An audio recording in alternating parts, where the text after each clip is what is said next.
اللہ تعالیٰ نے ہمیں عبادت کے لیے پیدا کیا، اور عبادت میں ہر طرح کی غلامی ہے اللہ تعالیٰ کی، اپنے آپ کو مکمل خدا کے حوالے کر دینا۔ اس عمل کو آسان لفظوں میں عبادت کہا جاتا ہے۔ آج ہم اپنے آپ کو اللہ کے حوالے کرنے کے لیے تیار نہیں ہیں، اس کی وجہ سے بے سکونی، پریشانیاں، مشکلات۔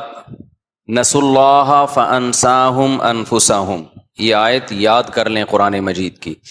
اللہ تعالیٰ فرماتے ہیں کہ یہ لوگ اللہ کو بھول گئے تو اللہ نے ان کو اپنا آپ بھلا دیا۔ آپ نے یہ لفظ سنا ہوگا نا بھائی، اپنا خیال رکھا کرو۔ کہتے ہیں نا آج کل ایک ڈائلاگ ہے، کہیں بھی کوئی رخصت ہو رہا ہو، جا رہا ہو، اپنا خیال رکھیے گا۔ میں اس میں ایک لفظ اضافہ کر دیتا ہوں، اپنے خرچے پہ، کہ آپ اپنا خیال رکھیے گا اپنے خرچے پہ۔ کہ آج کسی کو مشورہ دو نا تو وہ بعد میں پیسے مانگنے آ جاتا ہے کہ آپ نے کہا تھا اس لیے۔ لیکن جب آپ کسی سے کہتے ہیں اپنا خیال رکھیے گا، تو کیوں کہتے ہیں یہ؟ کہ بعض دفعہ انسان خود اپنا خیال نہیں رکھتا، اپنے آپ کو بھول جاتا ہے وہ۔ ہم نے ایسے ڈاکٹرز دیکھے ہیں جو ساری زندگی لوگوں کا علاج کرتے رہے، اپنے آپ کو بھول گئے۔ جس بیماری کے اسپیشلسٹ تھے اسی میں ان کی موت واقع ہوئی، اپنا خیال نہیں رکھا انہوں نے۔ لوگوں کو نصیحت کرتے کرتے اپنے آپ کو بھول گئے۔ ایسے لوگ بھی ہیں، دوسروں کو برائیوں سے روکنا، روکتے روکتے خود اپنے آپ کو بھول گئے۔ تو اس سے اتنی بات تو پتہ چلتی ہے کہ انسان اپنے آپ کو بھی بھول جاتا ہے، بعض دفعہ اپنے آپ کو بھی بھول جاتا ہے، غافل ہو جاتا ہے اپنے آپ سے۔ بہت زیادہ پیسہ آیا، قرآن نے کہا اعتدال سے خرچ کرو۔ آپ کی طبیعت میں اسراف تھا، آپ اڑا رہے ہو، پیسہ اڑا رہے ہو، یہ بھول گئے کہ یہ ختم بھی ہو سکتا ہے، کل آپ پر حالات بھی آ سکتے ہیں، اور وہی ہوا، آپ پہ حالات آئے تو لوگ آپ سے کیا کہیں گے؟ یار تم نے لوگوں کا خیال کیا مگر اپنے آپ کو تم بھول گئے، اپنا خود کو بھول گئے کہ کل تمہارے ساتھ کیا ہو سکتا ہے۔ تبھی تو قرآن نے کہا نا کہ وَلَا تَجْعَلْ يَدَكَ مَغْلُولَةً إِلَىٰ عُنُقِكَ وَلَا تَبْسُطْهَا كُلَّ الْبَسْطِ، نہ اپنے ہاتھ کو گردن سے باندھو، اتنے کنجوس بھی مت بنو، اور ایسا اڑانا بھی مت شروع کرو کہ کل لوگوں کے سامنے تمہیں ہاتھ پھیلانا پڑے۔ تو یہ انسان کے ساتھ ہوتا ہے کہ وہ دوسروں کا خیال کرتے کرتے یا کسی بھی وجہ سے، بعض دفعہ خیال نہیں کر رہا ویسے ہی، کہ وہ اپنے آپ کو بھول جاتا ہے۔ اور اس سے بڑا ظالم کون ہوگا جو اپنے آپ کو بھول جائے؟ انسان کو سب سے زیادہ محبت اپنے آپ سے ہوتی ہے، حتیٰ کہ کسی اور سے بھی اگر اس کو محبت ہوتی ہے تو وہ اپنی وجہ سے ہوتی ہے، اپنے آپ کو خوش کرنے کے لیے ہوتی ہے۔ تو انسان جتنا خیر خواہ اپنا ہے، جتنا اپنے آپ سے محبت کرتا ہے، اتنا کسی سے محبت نہیں کرتا۔ اب آپ بتاؤ اس سے بڑا بے وقوف، پرلے درجے کا احمق کون ہوگا جو اپنے سب سے محبوب ہی کو بھول جائے، جو خود اس کا اپنا آپ ہے۔ اور یہ عجیب بات ہے، اس زمانے میں لوگ اپنے آپ کو واقعی بھول چکے ہیں۔ آپ کہہ سکتے ہو نہیں جی ہمیں تو سب سے پہلے یاد رہتا ہے کہ میں ہوں۔ جب شادیوں میں کھانا کھلتا ہے تو سب سے زیادہ اسپیڈ اپنے آپ کی ہوتی ہے یا کسی اور کی ہوتی ہے؟ بولو نا، کیا ہو گیا بھائی؟ اپنے آپ کی اسپیڈ سب سے، تو اپنے آپ کو تو انسان کیا کرتا ہے؟ یاد رکھا ہوا ہے اس نے۔ تو خوب سمجھ لیں، قرآن میں جو اللہ نے کہا نا کہ لوگ اپنے آپ کو بھول جاتے ہیں، کب بھولتے ہیں وہ میں بتاتا ہوں ابھی۔ تو وہاں بھولنے سے مراد یہ نہیں ہے کہ اپنی خواہشات کو بھول جاتے ہیں، یہ کوئی بھی، یہ تو کتے بلی بھی نہیں بھولتے۔ خواہشات کی غلامی آپ کو اپنا آپ بھلا دیتی ہے۔ آپ خواہشات کی غلامی میں بھول جاتے ہو کہ اس خواہش کو پورا کرنے سے میرا نقصان ہو رہا ہے، تو اپنا آپ تو بھول گئے نا آپ۔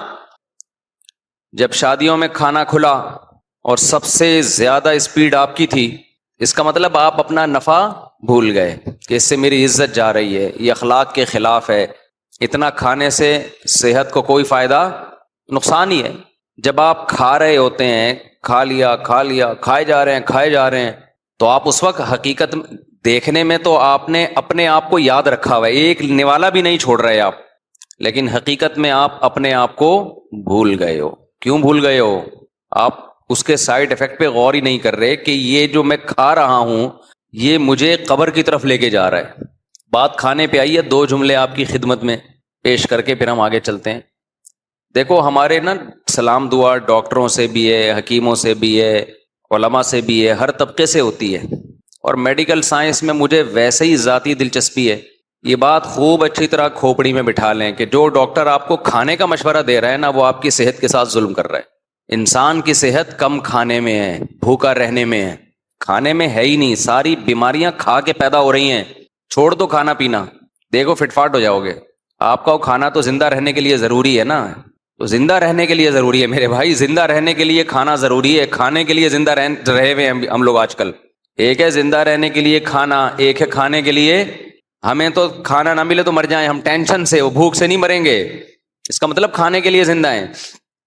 دیکھو جدید تحقیق ہوتی ہے نا، جدید تحقیق سے ثابت ہوا، جدید تحقیق سے ثابت ہوا. جدید تحقیق میڈیسن میں تو ہوتی رہتی ہیں، میڈیسن میں نئی نئی دوائیں آتی رہتی ہیں.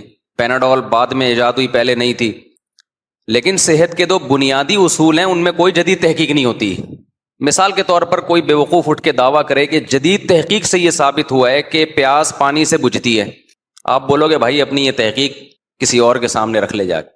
یہ تو آدم علیہ السلام جب سے دنیا میں آئے پیاس لگتی تھی تو پانی پیتے تھے تو پیاس بجھتی تھی. یہ چیز انسان کے لیے اتنی ضروری ہے کہ اس کے لیے جدید تحقیق کی ہمیں ضرورت نہیں ہے. تو تحقیق کی کیا بات ہے، یہ نیچرل ہے. تو صحت کے جو بنیادی اصول ہیں نا، بنیادی اصول، وہ اللہ نے صدیوں سے انسانوں کو سمجھائے ہوئے ہیں. ہوس کو لگام دے دے بس انسان. تو کھانے پینے میں آج کل جو ماں باپ بہت فکر کرتے ہیں بچہ کھاتا نہیں ہے کمزور نہیں ہو جائے، اور نہیں ہوگا کمزور، یہ مجھ سے لکھوا لیں آپ. کھانے سے کمزور ہوگا وہ جو کھا رہا ہے نا، جو پاپڑ اور پتہ نہیں کیا کیا کھا رہا ہے، ابھی میں کیا نام لوں، گند بلا کھا رہا ہے وہ. اس کو بھوک لگنے دیں. طبیعت سے جب مچلے گا نا، پھر اس کے سامنے روٹی رکھیں گے، گوشت رکھیں گے، پھوڑ دے گا وہ. چھوڑ دیں اس کو، نہیں فکر کرو کھلانے کی. ایک تو بچے ہوتے ہی ایک دو ہیں، ان کی تو ویسے ہی فکر. کیا کیا کیا آپ نے، کیا خود سمجھ لو یار. ایک آدھ بچے پہ اتنی ٹینشن کہ کھاتا نہیں ہے، وہ نہیں پل رہے. پہلے لوگ 15 بچے پال لیا کرتے تھے، پھر بھی ماشاءاللہ ایسے. یہ صلاح الدین ایوبی تو کئی سارے بہن بھائی تھے، یہ ان کے ابا اماں کے 2 بچے ہوتے اور بڑی تمیز سے ان کو پالا ہوتا تو صلاح الدین ایوبی نہیں بنتا. کچھ کوئی قابلیت اس کے اندر پیدا نہ ہوتی. محمد بن قاسم لوگ کے ریسرچ کر لیں، کئی بھائی نکلیں گے آپ کے. 17 سال کی عمر میں سندھ پہ حملہ کیا اس نے. اس وقت کوئی وٹامن تھے یا کوئی میڈیسن یا کوئی چائلڈ اسپیشلسٹ ٹیکے لگتے ہوں بچوں کے ٹائم پہ؟ میں لگوا لیں ٹھیک ہے، میں اس سے منع نہیں کر رہا حفاظتی ٹیکے. اتنا مسلط کر لیا ہے سروں کے اوپر. کھانے کو کچھ بھی نہیں تھا بھائی، غربت کا دور تھا. کھجوریں ہوتی تھیں، گھی ہوتا تھا بس. صحابہ کرام نے بعض دفعہ 24 گھنٹے 2 کھجوروں پہ گزارے ہیں، اور جنگ لڑنے جا رہے تھے. جنگ لڑنے کم کھانے سے اگر کمزوری ہوتی تو اللہ صحابہ سے پوری دنیا فتح نہ کرواتا کم کھلا کے. سمجھتے ہو؟ دیکھو نبی صلی اللہ علیہ وسلم نے فرمایا طاقتور مومن اللہ کو کمزور سے زیادہ محبوب ہے. اس سے پتہ چلتا ہے کہ اللہ تعالیٰ اس امت کو کمزور دیکھنا چاہتے ہیں یا طاقتور دیکھنا چاہتے ہیں؟ طاقتور. تو اگر زیادہ کھانے سے طاقت آتی تو پھر اللہ تعالیٰ نے جب طاقتور کو پسند کیا تو ان تمام طریقوں کو بھی پسند کیا ہوتا جس سے جسم میں طاقت پیدا ہوتی. کیا خیال ہے؟ تو اگر زیادہ کھانے سے طاقت جسم میں پیدا ہوتی تو پھوڑنے پھاڑنے کی ترغیب ہوتی. کھاؤ، خوراک کی کمی نہیں ہونی چاہیے.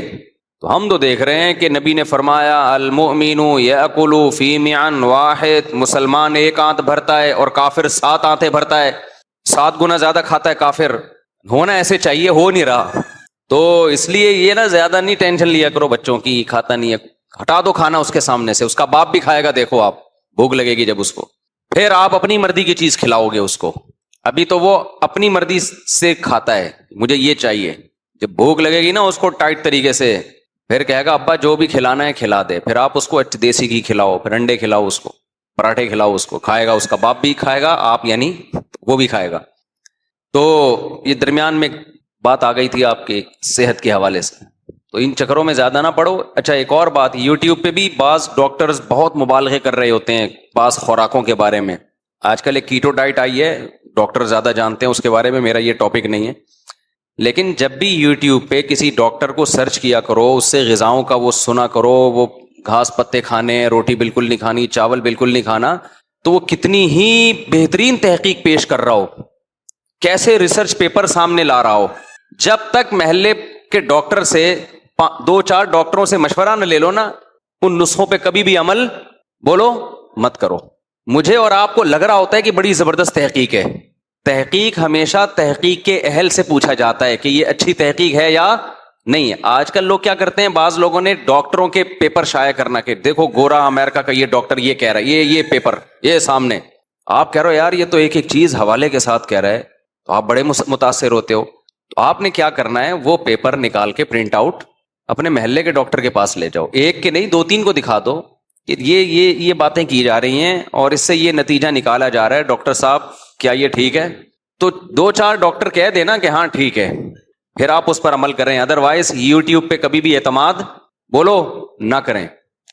لوگ کیا کرتے ہیں, بعض ڈاکٹروں کی تحقیقات وہ عام روٹین سے آپ کو ہٹا رہے ہیں, بالکل روٹی بھی بالکل چھڑوا دی, چاول بالکل چھڑوا دیے, بالکل آپ کو لے آئے جو انسان کی ہمیشہ سے ایک نیچرل ڈائٹ رہی ہے, روٹی چاول اناج تو ہمیشہ سے کھاتا رہا نا آدمی, تو وہ بالکل چھڑوا کے, ہو سکتا ہے کچھ لوگوں کو فائدہ بھی ہو جائے اس سے, لیکن ہر لاٹھی سے ہر ایک کو نہیں ہانکا جاتا. اور یوٹیوب پہ منجن بکتا نہیں ہے جب تک آپ 2 کی 4 نہ لگائیں اور مبالغہ آرائی نہ کریں. ابے مجھے ایک بات بتاؤ, کوئی بھی آدمی یوٹیوب پہ آ کے وہی بات کرے گا جو سب کر رہے ہیں تو منجن بکے گا؟ منجن ہی نہیں سمجھتے, انڈیا والے نہیں سمجھتے. انڈیا میں ابھی سعودی عرب جانا ہوتا ہے نا, تو وہ انڈین کہتے ہیں یہ منجن کیا بیچ رہے ہوتے ہیں, آپ بیٹھ کے بول رہے تو منجن نہیں بکے گا. میں نے کہا یار یہ ہماری کچھ انڈیا والوں کی اصطلاحات ہیں جو ہماری سمجھ میں نہیں آتی. میں عرب کنٹریز میں جاتا ہوں نا, تو انڈین بہت ملتے ہیں. ایک انڈین کہہ رہا تھا بنداس رہو, بنداس. میں نے کہا یہ بنداس کوئی رائل فیملی کے کسی شہزادے کا نام ہے, بنداس, بنداؤت تو سنا تھا. تو مطلب بنداس کا مطلب تمیز سے رہو, یعنی امن شانتی کے ساتھ جاؤ, بنداس رہو. کیا بولتا ہے بنٹا ہے, یہ بھی بڑا چل رہا ہے آج کل وہاں پہ. اور ایک اور لفظ ہے, وہ ایک صاحب نے عمرہ کیا, انڈیا کے ایک لڑکے نے میرے ساتھ ٹنڈ کروائی, تو اسے وہ سب کہہ رہے ہیں ٹکلا. میں نے کہا یار کسی کا مذاق نہ اڑاؤ بھائی. اس سے کہہ رہے تو ٹکلا ہوگا یا چھوٹے کروائے گا بال. اس نے کہا نہیں میں ٹکلا ہوں گا. کسی مسلمان کو ٹکلا کہنا کتنی بری حرکت ہے بھائی. پتا چلا وہ ہو سکتا ہے پورے ہندوستان میں ایسا نہ ہو, بعض علاقوں میں ایسا ہو, وہ گنجے کو بولتے ہی ٹکلا ہے, اور یہ برا لفظ نہیں ہے. تو خیر یہ اصطلاحات ہیں. تو کبھی بھی کوئی بھی تحقیق مذہب کے حوالے سے آیا کرے. مذہب کے نام پہ ریسرچ پیپر آتے ہیں بہت سارے لوگوں کے, بہت سارے لوگ پوری جمہور سے ہٹ کر ایک بات کر رہے ہوتے ہیں, تو ہر چیز کے ماہرین ہوتے ہیں, ان سے رابطہ کرو آپ کہ مولانا صاحب یہ ریسرچ ہے, یہ صحیح ہے کہ غلط ہے. کوئی میڈیکل سائنس کے نام پہ تحقیق آئی ہے, ڈاکٹروں سے رابطہ کرو, ڈاکٹروں سے پوچھو کہ یہ ڈاکٹر صاحب یہ باتیں یوٹیوب پہ بڑے اچھے ڈاکٹر لگ رہے ہیں, ہمیں پتہ نہیں اچھے ہیں کہ نہیں ہیں, تو یہ سرٹیفائڈ ڈاکٹرز ہیں, یہ کہہ رہے ہیں تو میں عمل کروں اس پہ. ایک ڈاکٹر نہیں, 2 نہیں, 3-4 سے پوچھ لو تاکہ اطمینان ہو جائے. کبھی بھی یوٹیوب کی دنیا پہ نالج لیں وہاں سے, لیکن اس نالج کی تصدیق کروائیں ماہرین سے. تو میں جلدی سے بات کو موضوع کی طرف آتا ہوں. میں یہ عرض کر رہا تھا کہ انسان کے جو صحت کے بنیادی نسخے ہیں وہ صدیوں سے کیا ہیں, وہ ایک ہی ہیں. تو یہ کہ جب تک شدید بھوک نہ لگے کھانا مت کھاؤ, اور جب کھانا شروع کرو تھوڑی سی بھوک رکھ کے چھوڑ دو. تین اصولوں پہ زندگی گزاریں اپنی. شدید بھوک کے بغیر کھانا نہ کھائیں, اور پھوڑیں نہیں, تھوڑی سی بھوک باقی رکھ کے کھانا چھوڑ دیں. ایک بات. دوسرا کھائیں کیا بھائی, دیسی چیزیں کھاؤ یار. برگر شرگر یہ صدیوں سے چلا آ رہا ہے. آدم علیہ السلام کے دور میں کسی کو آپ برگر پکڑاتے وہ کھاتا ہی نہیں اس کو, کہہ رہے یہ تو منہ کے اندر ہی چپک گیا ہے, پتہ نہیں کیا چیز کھلا دی آپ. ہمارے والد صاحب نے ایک دفعہ بریڈ کھائی ڈبل روٹی, تو ایک نوالا لیا تو وہ منہ میں چپک جاتی ہے نا, چپڑ. انہوں نے کہا اللہ تعالیٰ نے گناہوں کی سزا دی ہوئی ہے انسان کو کہ روٹی چھوڑ کے ڈبل روٹی کھا رہا ہے. وہ روٹی کتنے آرام سے چپتی ہے, آرام سے حلق میں یہ چپڑ جگہ چپک جاتی ہے دانتوں میں. خیر, تو دیسی چیزیں کھا لو ضرور جو صحیح چیزیں. اور تیسری چیز فزیکل ایکٹیویٹی, بھاگو دوڑو. 3 چیزیں ہی ہیں. جدید تحقیق میں بھی یہی آئیں گی, پرانی تحقیق میں بھی رزلٹ یہی نکلے گا, سمجھتے ہو. تو بات پتہ نہیں کہاں سے شروع ہوئی تھی. ہاں, ایک صاحب میرے پاس آئے, وہ ماشاءاللہ کھاتے بہت تھے, تو آڑے ترچے سے ہو گئے تھے, ٹیڑے میڑے سے نا. مجھے کہنے لگے آپ مجھے کچھ مشورہ دیں کہ میری صحت کیسے اچھی ہو جائے. میں نے ان سے کہا کہ دیکھو جب کسی کو مشورہ دیا جاتا ہے نا, تو بعض دفعہ اس مشورے میں مبالغہ آرائی کی جاتی ہے سامنے والے کی حالت کو سامنے رکھ کے, کہ جب تک اس کو اس طرح سے نہیں سمجھائیں گے بات اس کی سمجھ میں نہیں آئے گی. تو میں نے اس کو بولا کہ آپ کی صحت کا حل صرف اور صرف اس میں کہ آپ کھانا پینا چھوڑ دیں. سمجھ رہے ہو, کیا کر دیں؟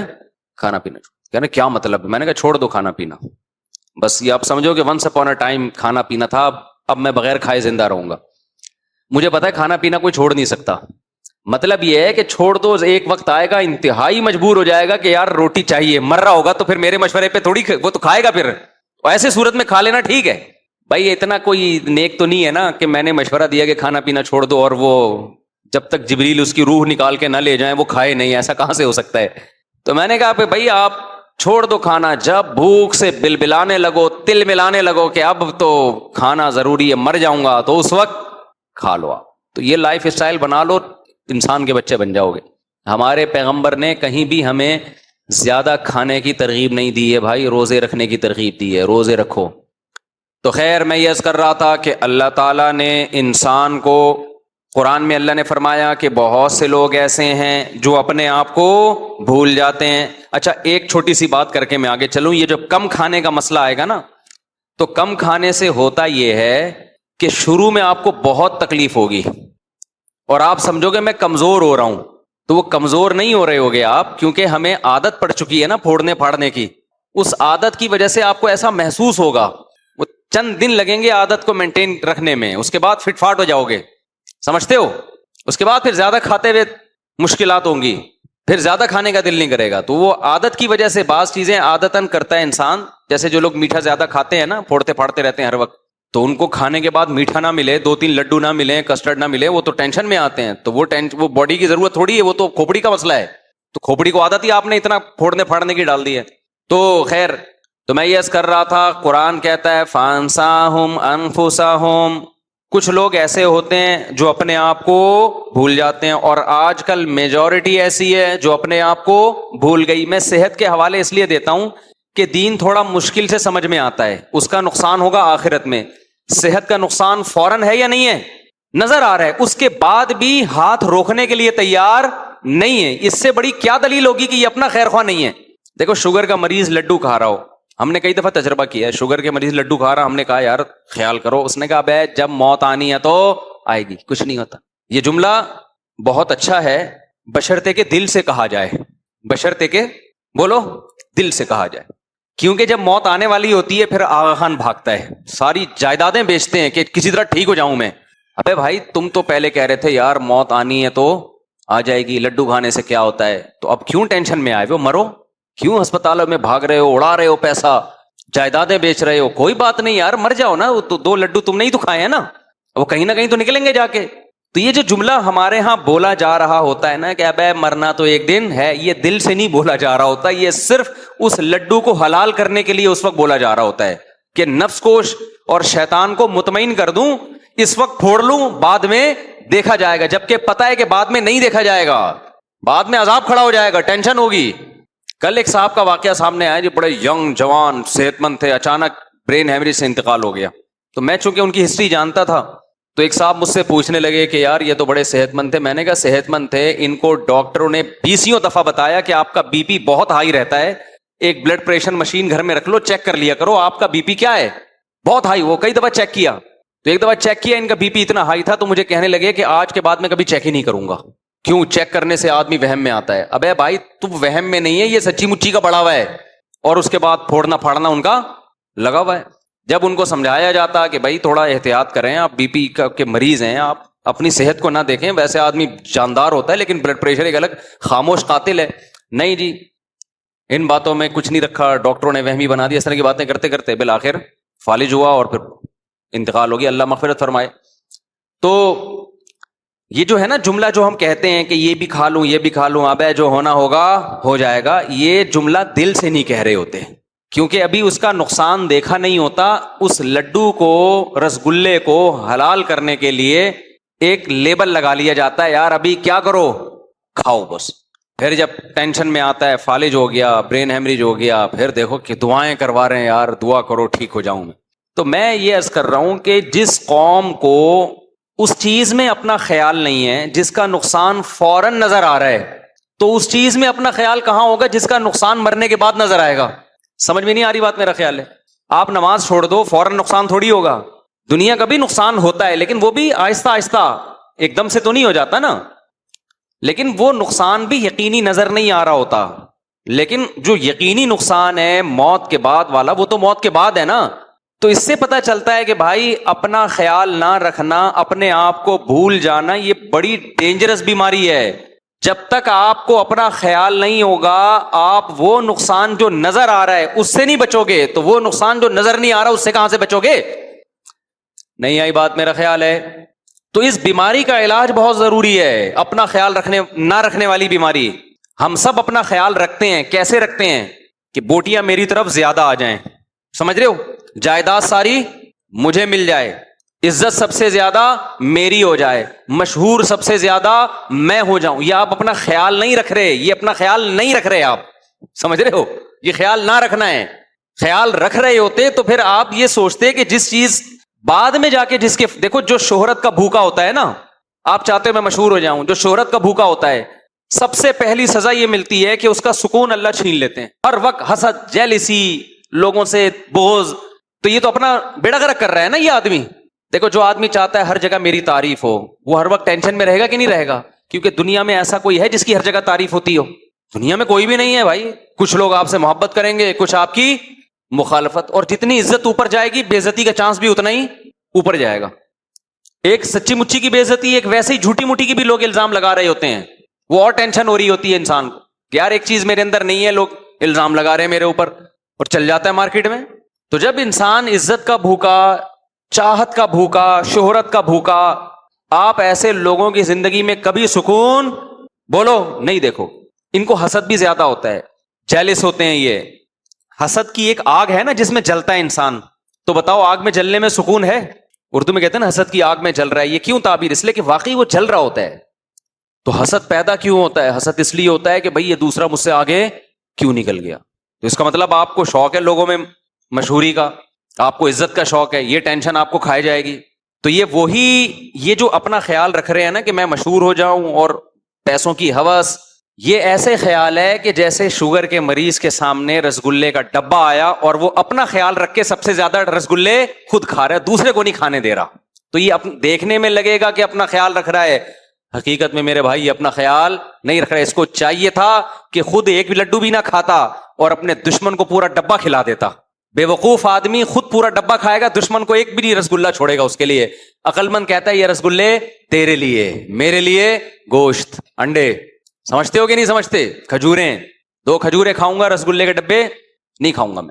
اب ایسا نہ ہو کوئی رسگلہ کھا رہا ہو تو میرا بیان لگا دیں، ہر آدمی کو ہر چیز کا لمٹ میں لوگ کھاتے ہیں، کو میں رسگلے کے خلاف نہیں ہوں، یہ ڈاکٹروں سے پوچھے جا کے، میں تو مثال دے رہا ہوں سمجھانے کے لیے۔ ڈبے کھانا تو بہرحال نقصان دہ ہے نا۔ بعض لوگ میرا بیان مجھے ہو سکتا ہے میں کبھی رسگلہ کھا رہا ہوں اور میرا بیان چلا دیں، دیکھو لوگوں کو رسگلے سے منع کر رہا ہے، خود رسگلہ کھا رہا ہے۔ میں کھاتا نہیں ہوں لیکن کھا لوں تو بھی گورنمنٹ میں کوئی پابندی نہیں ہے۔ تو اگر میں رسگلے کھاتا نا تو آج میں رسگلہ بنا ہوا بیٹھا ہوتا ہے یہاں پہ، آج میں کیا بیٹھا ہوا ہوتا؟ رسگلہ بنا ہوا بیٹھا ہوا۔ اب تو ہم نے ایک اصول بنا لیا ہے، دعوتوں میں کھانا کھا کے جاؤ۔ ابھی رفیع بھائی کے گھر دعوت تھی، ماشاءاللہ رفیع بھائی ہر تھوڑے دن بعد بلا رہے ہوتے ہیں، دعوت ہے دعوت ہے۔ اب محلے پڑوس میں محلے داری بھی رکھنی ہے ظاہر ہے، تو ہم نے کیا کیا، پہلے کھانا کھا لیا گھر میں، دعوت میں بھی شرکت ہو گئی، ہم نے بتا دی ہم تو کھا چکے ہیں۔ کیونکہ آپ کے مشورے پہ اگر ہم کھانا شروع کر دیں تو بھائی کھاتے کھاتے ایک دن دھماکے کے ساتھ ایک دن آئے گا کہ انتقال ہو گیا۔ انتقال سب کا ہونا ہے لیکن کسی اچھی وجہ سے ہو تو زیادہ اچھا ہے نا، کھانے کی وجہ سے انتقال کوئی اچھا کام نہیں ہے۔ اچھا بھائی، تو اب مجھے کوئی دعوت میں رات کے وقت بلائے گا نا تو پہلے ذہن میں رکھے میں کھانا کھا کے جاؤں گا۔ تو اتنی مرغن غذائیں رات کو لیٹ نائٹ کھا کے پھر سوتے ہیں تو وہ ہضم نہیں ہو رہی ہوتی، وہ سینے میں جلن۔ اگلا تو خوش ہو گیا کہ مفتی صاحب کی ہم نے دعوت کی، مفتی صاحب نے ہمیں عزت دی، مفتی صاحب نے آپ کو عزت دے دی، اپنا بیڑا غرق کر دیا۔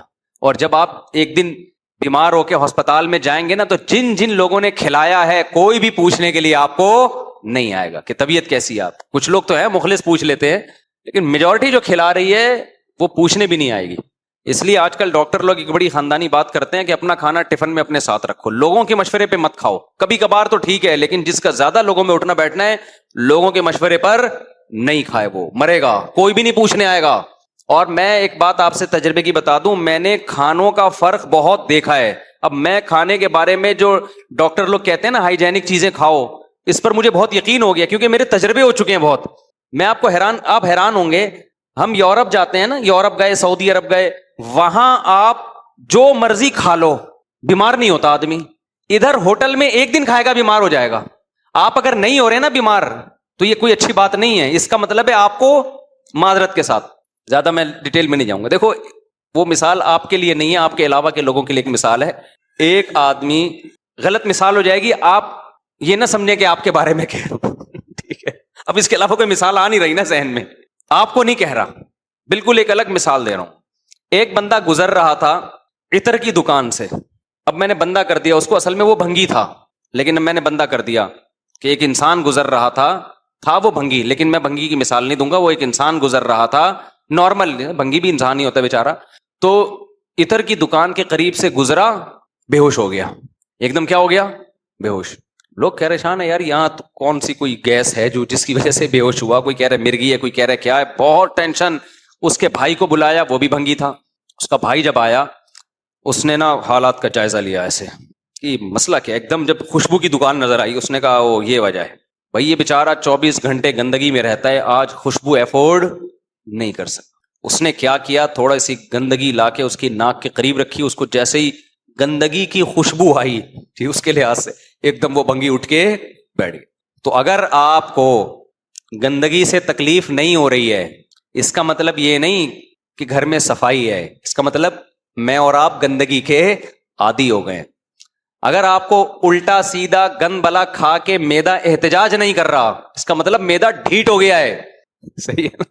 تو یہ مطلب نہیں کہ یہ خوراکیں یہ میں نے ڈاکٹر بتاتے ہیں کہ یہ اس کی علامت نہیں ہے کہ اب یہ خوراکیں ہضم ہو رہی ہیں یا جزو بدن بن رہی ہیں, میدا ڈھیٹ ہو گیا ہے. اب وہ سگنل ہی نہیں دے رہا کہ غلط کھایا ہے آپ نے. اس میں جو سینسر لگے ہوئے ہیں نا, انہوں نے کام کرنا چھوڑ دیے.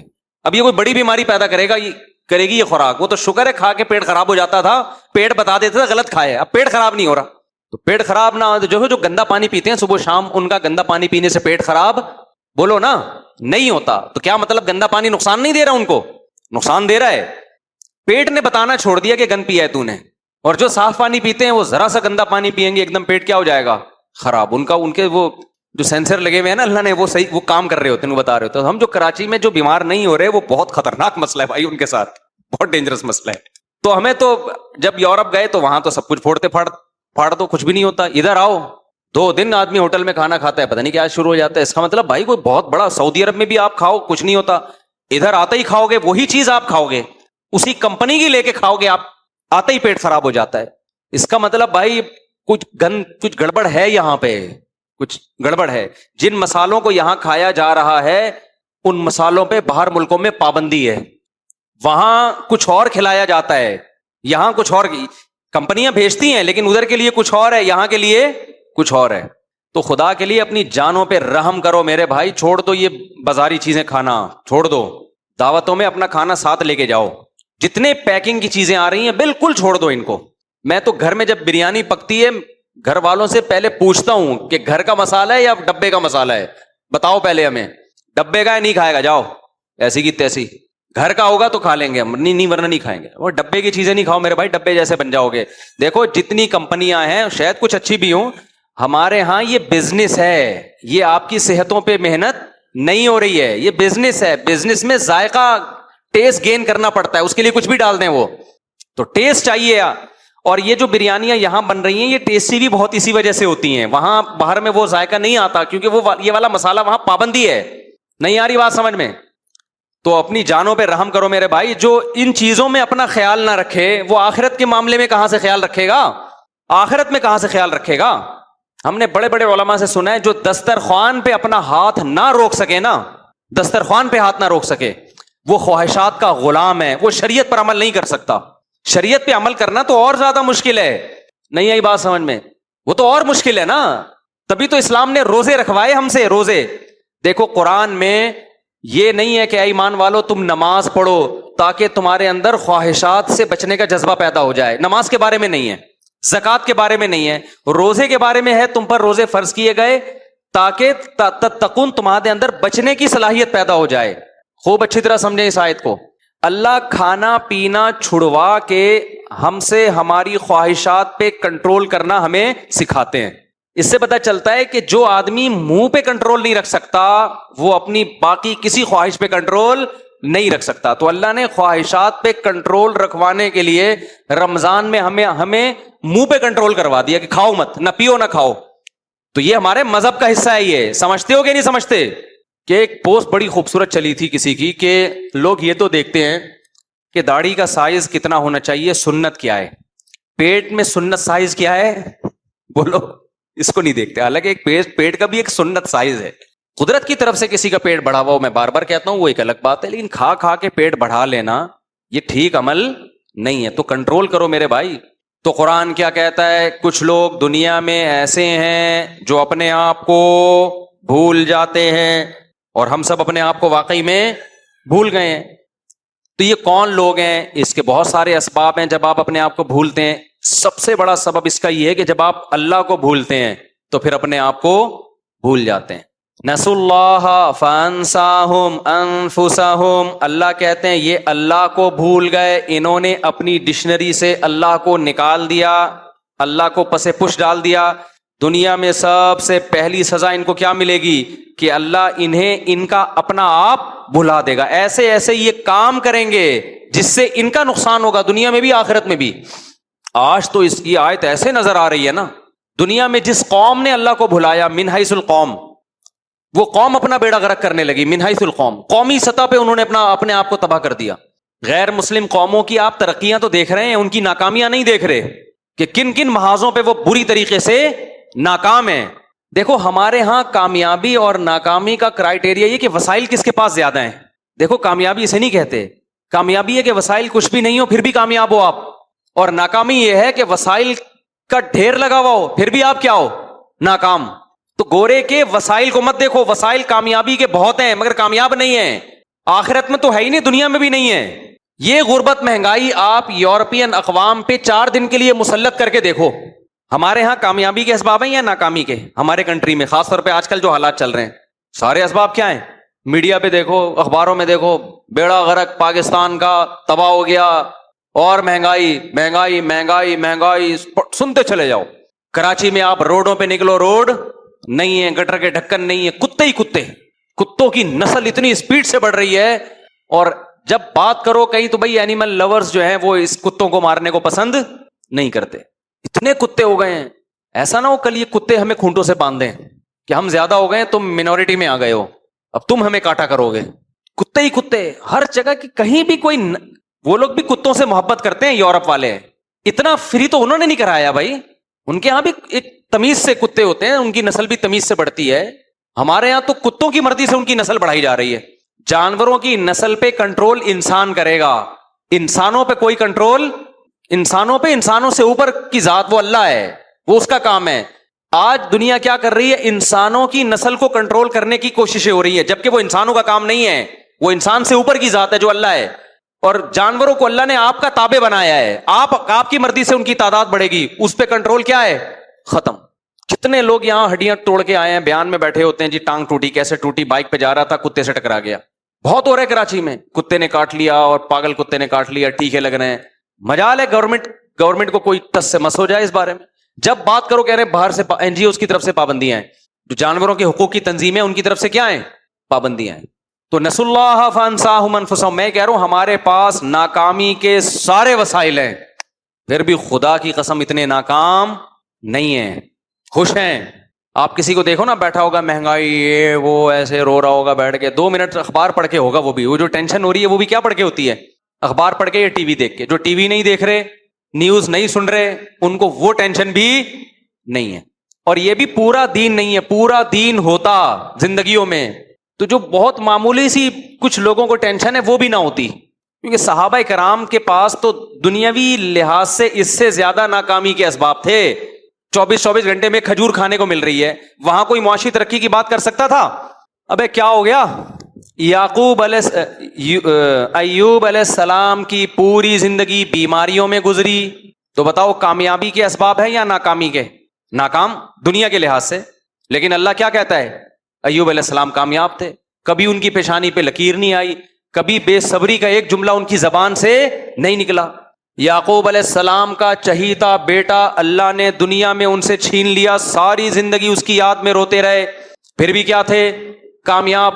زبان سے ناشکری کا ایک جملہ بھی نہیں نکلا. اعلم من اللہ ما لا تعلمون، میں اللہ کے بارے میں وہ کچھ جانتا ہوں جو تم نہیں جانتے.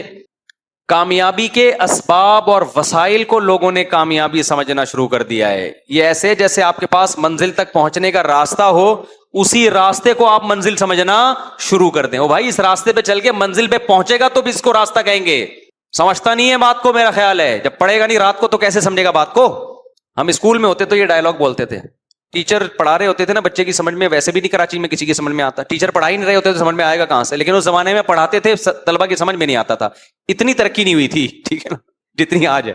اب تو پڑھائی نہیں ہے تو سمجھ میں کہاں سے آئے گا, ہمارے دور میں پڑھائی تھی سمجھ میں نہیں آ رہا ہوتا تھا. تو اس وقت ہم یہ کہتے تھے جب پڑھے گا نہیں رات کو تو سمجھے گا کیسے بات کو, کیونکہ ہم نے مدرسوں میں پھر یہ اصول سیکھا کہ جو کل آپ کا سبق ہوگا نا, جو ٹیچر نے کل پڑھانا ہے, رات کو آپ نے اس کی اسٹڈی کر کے اس کو خود سمجھنے کی کوشش کرنی ہے. کوشش کرنے کے بعد پھر ٹیچر جب اس کو ایکسپلین کریں گے تو آپ کو اچھی طرح سے سمجھ میں آ جائے گا. اگر آپ نے رات کو اسٹڈی نہیں کی, دیکھا ہی نہیں ہے کل کیا سبق ہے, تو کل نہیں سمجھ میں آئے گا. تو اس پہ ہم کہتے تھے جب نہیں پڑھے گا رات کو تو کیسے سمجھے گا بات کو.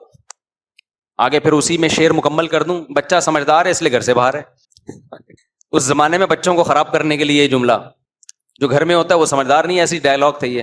تو اس زمانے میں بچوں کو اتنا ہی خراب کرتے تھے کہ بچہ سمجھدار ہے اس لیے گھر سے باہر ہے, تو دوست سمجھتا تھا گھر سے باہر رہنا سمجھداری ہے, وہ خراب ہو جاتا تھا.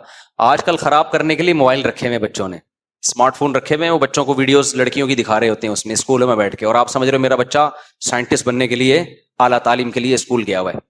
کراچی کے اسکولوں میں اگر کوئی یہ سمجھتا ہے کہ اس کا بچہ سائنسدان بنے گا, اگلے جمعے بیان کے لیے نہ آئے, وہ بیان سننے نہ آئے. ایسے بیوقوف لوگوں کے سامنے جب میں بیٹھ کے بیان کروں گا تو ماحول کا اثر پڑتا ہے انسان پہ, خود بھی, بلکہ کراچی نہیں, سندھ گورنمنٹ ہی کے فضائل چلتے رہتے ہیں عام طور پہ. تو ہم تو دیکھ رہے ہیں پڑھائی بڑائی کراچی میں نہیں ہے بھائی. تو خیر, تو اللہ تعالیٰ کیا فرماتے ہیں, نسوا اللہ فانساہم انفسہم, جو اللہ کو بھلا دے گا اللہ اسے اپنا آپ بھلا دے. قومی سطح پہ جب جس سوسائٹی میں بے حیائی پھیلتی ہے, اس کا مطلب انہوں نے اللہ کو بھلا دیا, اب اللہ آپ سے انتقام لے گا. آپ اپنا نقصان کر رہے ہو. سب سے پہلا نقصان آپ کا گھریلو ماحول تباہ ہوگا. آپ کی بیٹیاں آپ کے سامنے اونچی آواز سے بات کرنا سیکھیں گی. پہلے باپ گھر میں آیا, بیٹی نے سر پہ دوپٹہ لے لیا ابا کے احترام میں, وہ دوپٹہ مارکیٹ سے شارٹ. حیا گئی تو بدتمیزی آئی. آج کل لبرل لوگوں نے ہر الٹی چیز پہ لیبل اچھے بدتمیزی کو کانفیڈنس کہا جاتا ہے کہ بچی میں کانفیڈنس بہت ہے, حالانکہ وہ بدتمیز ہوتی ہے. وہ کانفیڈنس نہیں ہے, وہ کیا ہے, بدتمیزی ہے. سمجھ رہے ہیں, سمجھ کیا رہے ہیں, دیکھ رہے ہوں گے. وہ بیٹا باپ کے سامنے اونچی آواز سے بات کرتا ہے, اس کو کانفیڈنس سے تعبیر کرتا ہے. حیا جب کسی سوسائٹی میں ختم ہوتی ہے نا, اس کا سب سے پہلا نقصان بدتمیزی اسی سپیڈ سے بڑھتی ہے.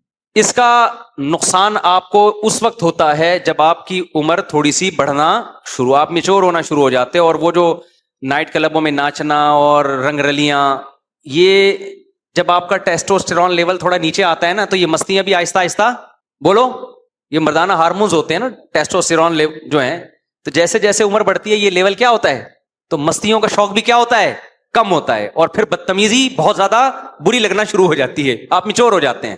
تو وہ 40 سال کے بعد آپ کا بیڑا آپ کے گھر میں ہی غرق ہونا شروع ہو جاتا ہے, کہ جو آپ نے گھر میں ماحول دیا تھا نا, بچیوں کو پردہ نہ کراؤ اور ماڈرن اسکول میں پڑھاؤ اور بوائے فرینڈ گرل فرینڈ اور یہ دوپٹہ شپٹہ اٹھا کے سائڈ پہ پھینکو بیٹا, یہ آپ نے چونکہ اللہ کو کنارے پہ رکھ دیا تھا, اب اللہ کہے گا بھگتو, یہ اولاد ہی تمہارا سر گنجا کرے گی, جتنے مرضی بال لگوا لو, یہ اولاد ٹینشن دے دے کہ تمہارے سر کو گنجا کرے گی. اب یہ اور اولاد خوش ہوتی ہے کہ اس بے حیائی کا ہمیں تو فائدہ ہوا نا, ہم تو آزاد ہو گئے. اور بھائی آپ پر بھی یہ کل ٹائم, آج کل تو ویسے ہی ٹیسٹوسٹیرون لیول دھڑام سے نیچے آ رہا ہے, خوراکیں اس ٹائپ کی ہیں, سمجھ رہے ہو نا, ویسے ہی تھوڑے دنوں میں بوڑھے ہو رہے ہیں لوگ. تو یہ جو اولاد آج کہہ رہی ہے کہ ہمیں آزادی ہے, ہم ابا سے پوچھتے نہیں ہیں, اور لڑکیاں کے بوائے فرینڈ ہیں, اور یہ اور وہ موبائل پہ یہ ادھر ادھر کی مستیاں, یہ سمجھ رہے ہیں ہم تو آزاد ہیں نا. بھائی تھوڑے دنوں میں آپ کے ساتھ آپ کو بھی وہی جوتے پڑنے والے ہیں جو آج اپنے ماں باپ کو آپ کھلا رہے ہو. زیادہ ٹائم نہیں ہے. جس انگریز نے اپنے ابا کو اولڈ ہاؤس میں جمع کرایا ہوتا ہے نا, اس کا بچہ بھی وہی کام اپنے ابا کے ساتھ کر رہا ہوتا ہے. سمجھتے ہو, آپ نے وقتی فائدے کے لیے نا, تھوڑے سے مزے کے لیے شادی, اور یہ جو بے حیائی پھیلتی ہے شادی بیاہ میں پھیلتی ہے. شادی بیاہ میں سب کیا ہو جاتا ہے, کنٹرول سے باہر. اور جب ایک دفعہ لڑکی لڑکوں کے سامنے آ کے ناچ لیا اس نے, چاہے وہ کزنوں کے سامنے آ کے ناچے, تو بس اب یہ حیا کی چادر ایک دفعہ اترتی ہے, اس کے بعد دوبارہ اس کو حیا دار بنانا بہت مشکل ہے. میں یہ نہیں کہہ رہا ناممکن ہے, 100 میں کسی ایک کو توبہ کی توفیق ملتی ہے. حیا جانے میں, حیا جاتی چند سیکنڈ میں آنے میں سال لگ جاتے ہیں, کئی سال لگ جاتے ہیں, دوبارہ نہیں آتی حیا. سمجھ رہے ہو کہ نہیں سمجھ رہے؟ اور سوسائٹی میں حیا کو پروموٹ کرنے میں مرد سے زیادہ کردار کس کا ہے؟ عورت کا. تبھی اسلام نے عورت کو پردے کا زیادہ حکم دیا ہے, اس میں اس کے لیے احکامات سخت ہیں. تو آپ سوسائٹی میں بے حیائی پھیلاتے ہیں, نتیجہ کیا بھگتتے ہیں گھروں میں؟ جو ٹینشن ہے, اور پھر آخر میں رزلٹ یہ نکلے گا کہ گھریلو نظام ہی تباہ و برباد ہو جائے گا. ہم منع کرتے ہیں نا کہ لڑکیوں کو, جوان لڑکیوں کو موبائل مت دو, بوائے فرینڈ سے. سب لڑکیاں ایسی نہیں ہوتی, کنٹرول بہرحال کرو. اگر دیتے ہو فون تو کنٹرول کرو. لوگ اس کو برا سمجھتے ہیں, آزادیوں پہ پابندی لگا رہے ہو. نتیجہ کیا نکلے گا میرے بھائی؟ نہ شوہر کو بیوی پہ اعتماد, نہ بیوی کو شوہر پہ اعتماد. چل رہا ہے نا سیٹ اپ. کیا زندگی گزرتی ہوگی یار اس مرد کی جس کو اپنی بیوی پہ ہی اعتماد نہیں ہے, کہ پتہ نہیں کیا کر رہی ہے. عورت پہ کیا گزرتی ہوگی جس کو اپنے میاں پہ ہی اعتماد نہیں ہے. اعتماد کی جو ایک ہی تو بیس رہ گئی تھی وہ بھی ختم ہو گئی, تو ڈپریشن کے علاوہ کچھ ملے گا؟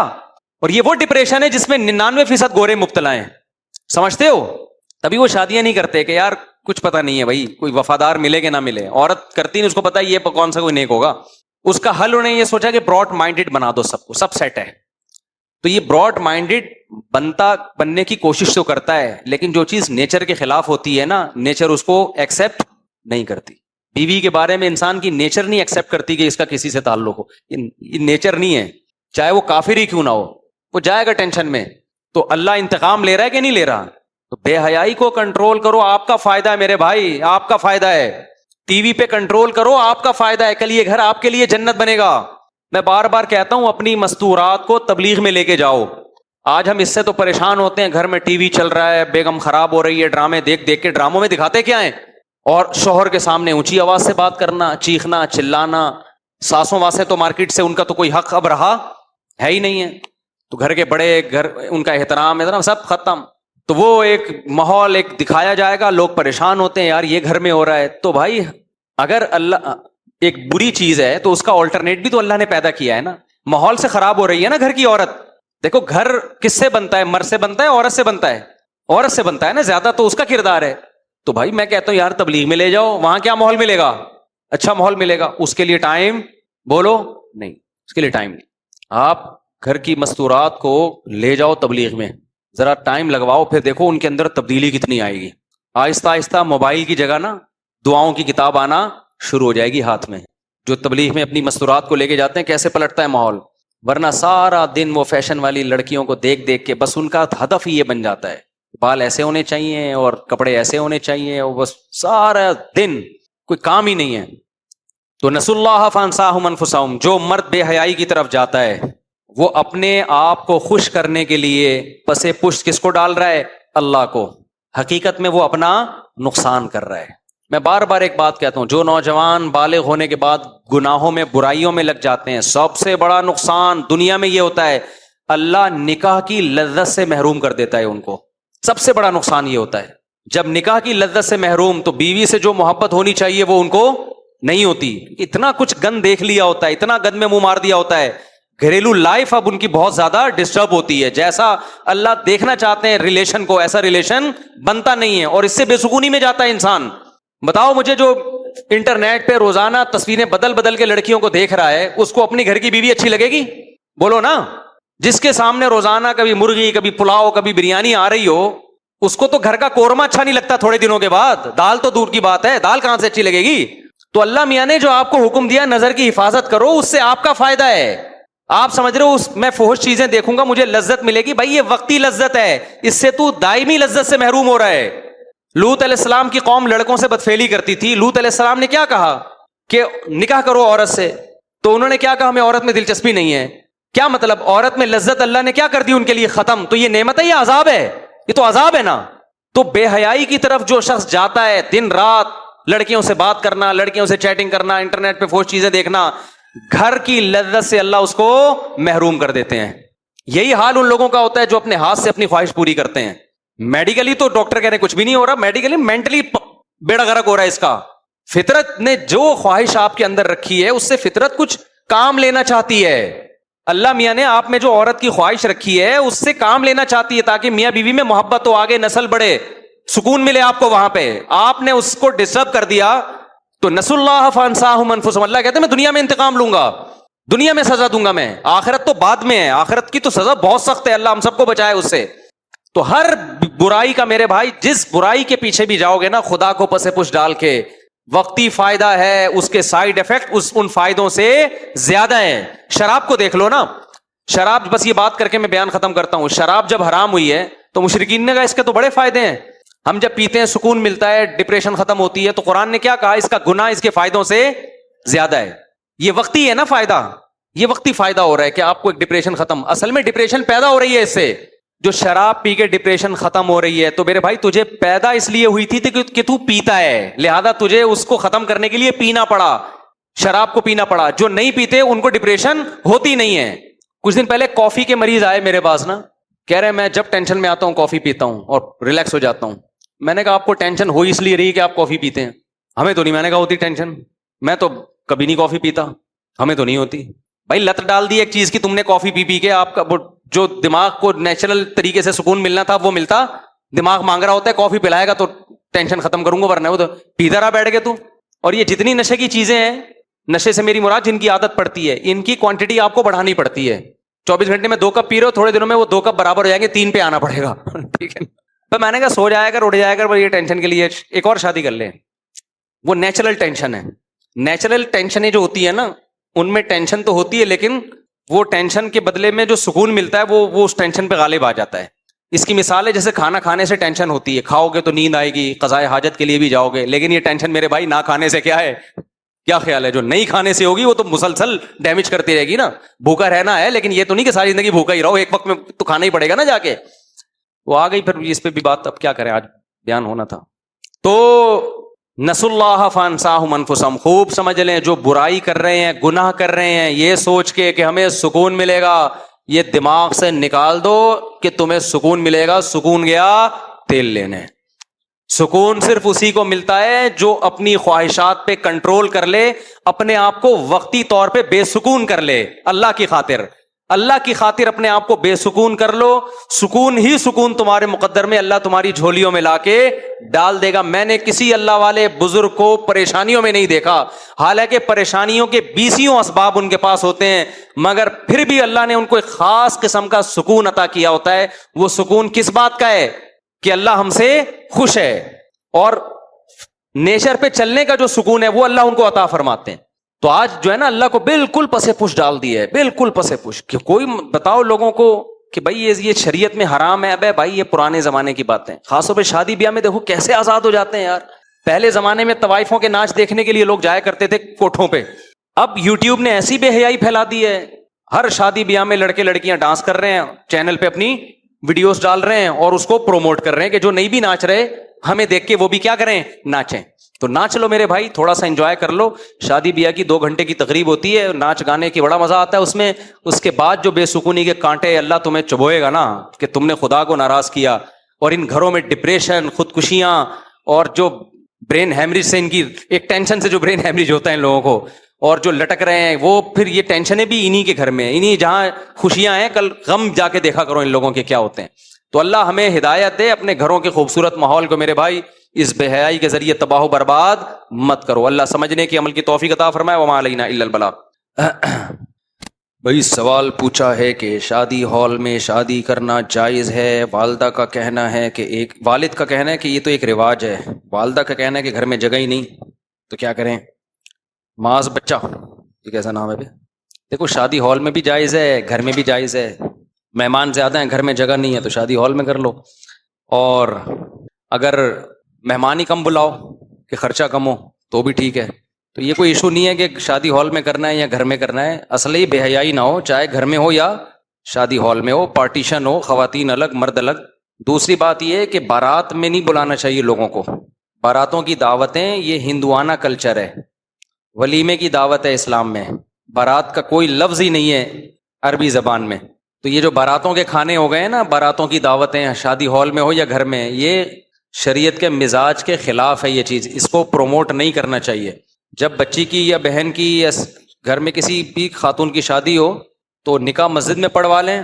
جو قریبی لوگ ہیں چچا ماموں وغیرہ ان کو بولیں مسجد میں پہنچیں گے, نکاح ہوگا, وہاں سے پتلی گلی سے نکل لیں. جو بھی خاندان کے 8-10 لوگ بڑے بڑے آ جائیں بس ٹھیک ہے، اگر ان کو چائے پانی بھی کر دیں تو کوئی حرج نہیں ہے اس میں، اس کے لیے تو ہال کی ضرورت ہی نہیں ہے۔ باقی جب رخصتی ہو کے گھر چلی جائے، اگلے دن لڑکا ولیمہ کرے، اس میں بلائے پبلک کو، اس میں بولے بھائی لڑکی والے اتنے تو لڑکے والے اتنے، اور فلاں جگہ گھر میں جگہ نہیں ہے تو شادی ہال میں کر لے، پھر وہ اپنی حیثیت کے مطابق کرے۔ اللہ نے مال زیادہ دیا ہے تو خاندانی ولیمہ کر لے، روکڑا ہی نہیں ہے، پیسے کم ہیں تو جتنے ہیں اس حساب سے کر لے، ٹھیک ہے نا۔ استخارے کی دعا اردو میں نہیں، وجہ اس کی یہ ہے کہ عبداللہ بن مسعود رضی اللہ عنہ فرماتے ہیں نبی صلی اللہ علیہ وسلم ہمیں استخارے کی دعا ایسے سکھاتے تھے جیسے قرآن کی کوئی آیت بتا رہے ہوں، تو اس کے ورڈنگ بھی منصوص ہے۔ اردو میں اگر مانگنی ہے تو لفظ بلفظ ترجمہ کریں، بالکل بامانہ ترجمہ نہ ہو بلکہ لفظ بلفظ ترجمہ ہو، تو کیونکہ بالکل اس کی جو ورڈنگ ہمیں سکھائی گئی ہے نا وہ توقیفی ہے۔ توقیفی کا مطلب اس میں اپنی طرف سے، جیسے قرآن کی کوئی سورت جب آپ پڑھتے ہیں تو اس میں اپنی طرف سے تھوڑی ترجمہ کر کے پڑھ سکتے ہیں، وہ تو جب عربی میں ہی پڑھنی پڑے گی۔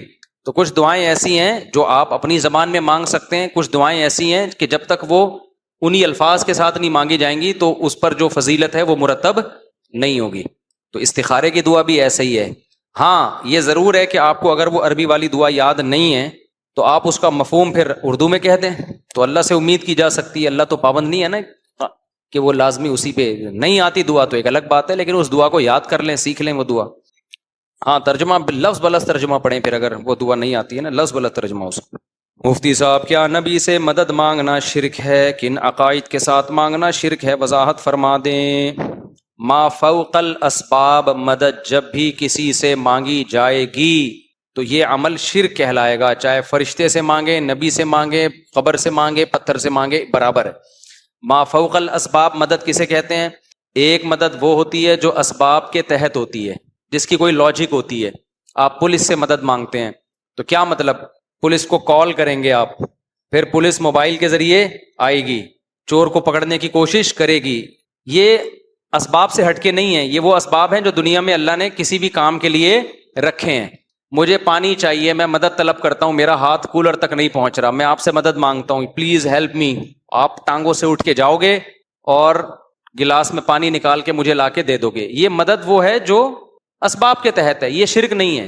ایک ہے جہاں اسباب ختم ہو جائیں وہاں کسی سے مدد مانگنا، تو یہ صرف اللہ ہی کر سکتا ہے مدد، مخلوق ایسے موقع پہ مدد نہیں کر سکتی، نہ پیغمبر کر سکتے ہیں، نہ کوئی بت کر سکتا ہے، نہ کوئی فرشتہ کر سکتا ہے۔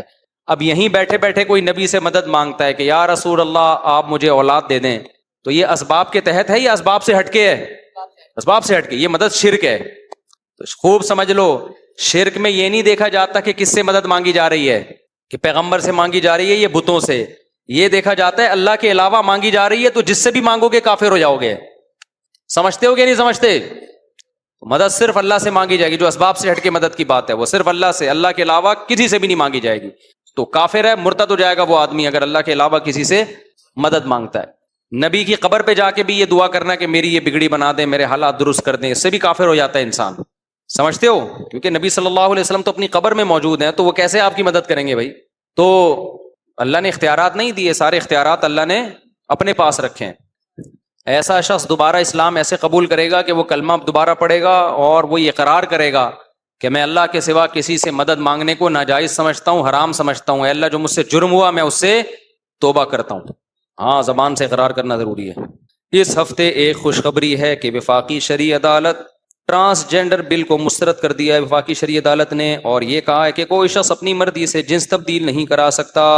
اس بل کو مسترد کروانے میں ہماری دینی جماعتوں، خصوصاً جماعت اسلامی، جمعیت علماء اسلام، تنظیم اسلامی، social media activist, youth club اور بھی بہت سارے لوگوں کا کردار ہے۔ تفصیلی فیصلے کا انتظار ہے، دعا کریں یہ بل ہمارے ملک سے مکمل ختم ہو جائے۔ بالکل اس میں جمعیت علماء اسلام کا بھی کردار ہے، جماعت اسلامی کا بھی کردار ہے، تنظیم اسلامی کا بھی کردار ہے، یوتھ کلب والوں کا بھی کردار ہے، اور 2 وکیل تو میرے جاننے والے ہیں، ان کا بھی بہت بڑا کردار ہے۔ تو جن لوگوں نے بھی اس بل کے خلاف آواز اٹھائی، ہم سب ان سب کا تہہ دل سے شکریہ ادا کرتے ہیں۔ وہ سب ہمارے محسنین ہیں، ہماری نسلوں کو مصیبت اور عذاب سے بچا رہے ہیں۔ وہ یہ جو قانون سازی ہوتی ہے نا، اس کے فوراً سائیڈ ایفیکٹ نہیں آتے، یہ نسلوں میں جا کے جب نسلیں برباد ہونا شروع ہوتی ہیں نا، پتہ ہی نہیں پیدا ہوا تھا 2 بکرے آپ نے ذبح کر دیے، کاٹ دیے، اور 7 سال کی عمر میں کہہ رہے کہ میں شی ہوں۔ ایک بکرے کا خرچہ ضائع ہو گیا کہ نہیں ہو گیا؟ بکرا سستا تھوڑی مل رہا ہے بھائی۔ تو ان لوگوں نے ہمارے بکروں کے خرچے بھی بچا لیے۔ جو شی ہے وہ ہمیشہ کیا رہے گی؟ شی رہے گی۔ جو ہی ہے ہمیشہ کیا رہے گا؟ شی رہے گا. تو ان سب کا شکریہ. یہ تو خیر میں نے ایک مزاح کی بات کی ہے, یہ تو اس سے بڑھ کر ہے. بکروں کا خرچہ تو بہت ہلکی چیز ہے, بڑے مصیبت. تو اللہ وفاقی شرعی عدالت کو بھی جزائے خیر دے, اور اب جلدی سے سپریم کورٹ اس پہ ایکشن لے, اور یہ ہماری اسمبلیوں سے ہمیشہ کے لیے پاس ہو جائے کہ یہ غیر شرعی, ہم اس کو ایکسیپٹ نہیں کرتے. اور ان دینی جماعتوں یا کوئی بھی, چاہے دینی نہ بھی ہو, کوئی بھی اچھے کام کو کر رہا ہے تو اس کو سپورٹ کرنا چاہیے, چاہے کوئی بھی ہو. یہ جو 2 وکیل میرے جاننے والے ہیں, یہ تو کوئی ایسے کوئی مولانا ٹائپ کے نہیں ہیں, یہ تو بیچارے تھوڑے لبرل ٹائپ کے ہی لگے مجھے دیکھنے سے, لیکن سوچ اچھی ہے ان کی, بہت محنت کی انہوں نے. مفتی صاحب آزاد کشمیر سے آیا ہوں, ملاقات کرنا چاہتا ہوں. بھائی غلام کشمیر سے آؤ یا آزاد کشمیر سے آؤ, ملاقات کا ایک ٹائم ہے.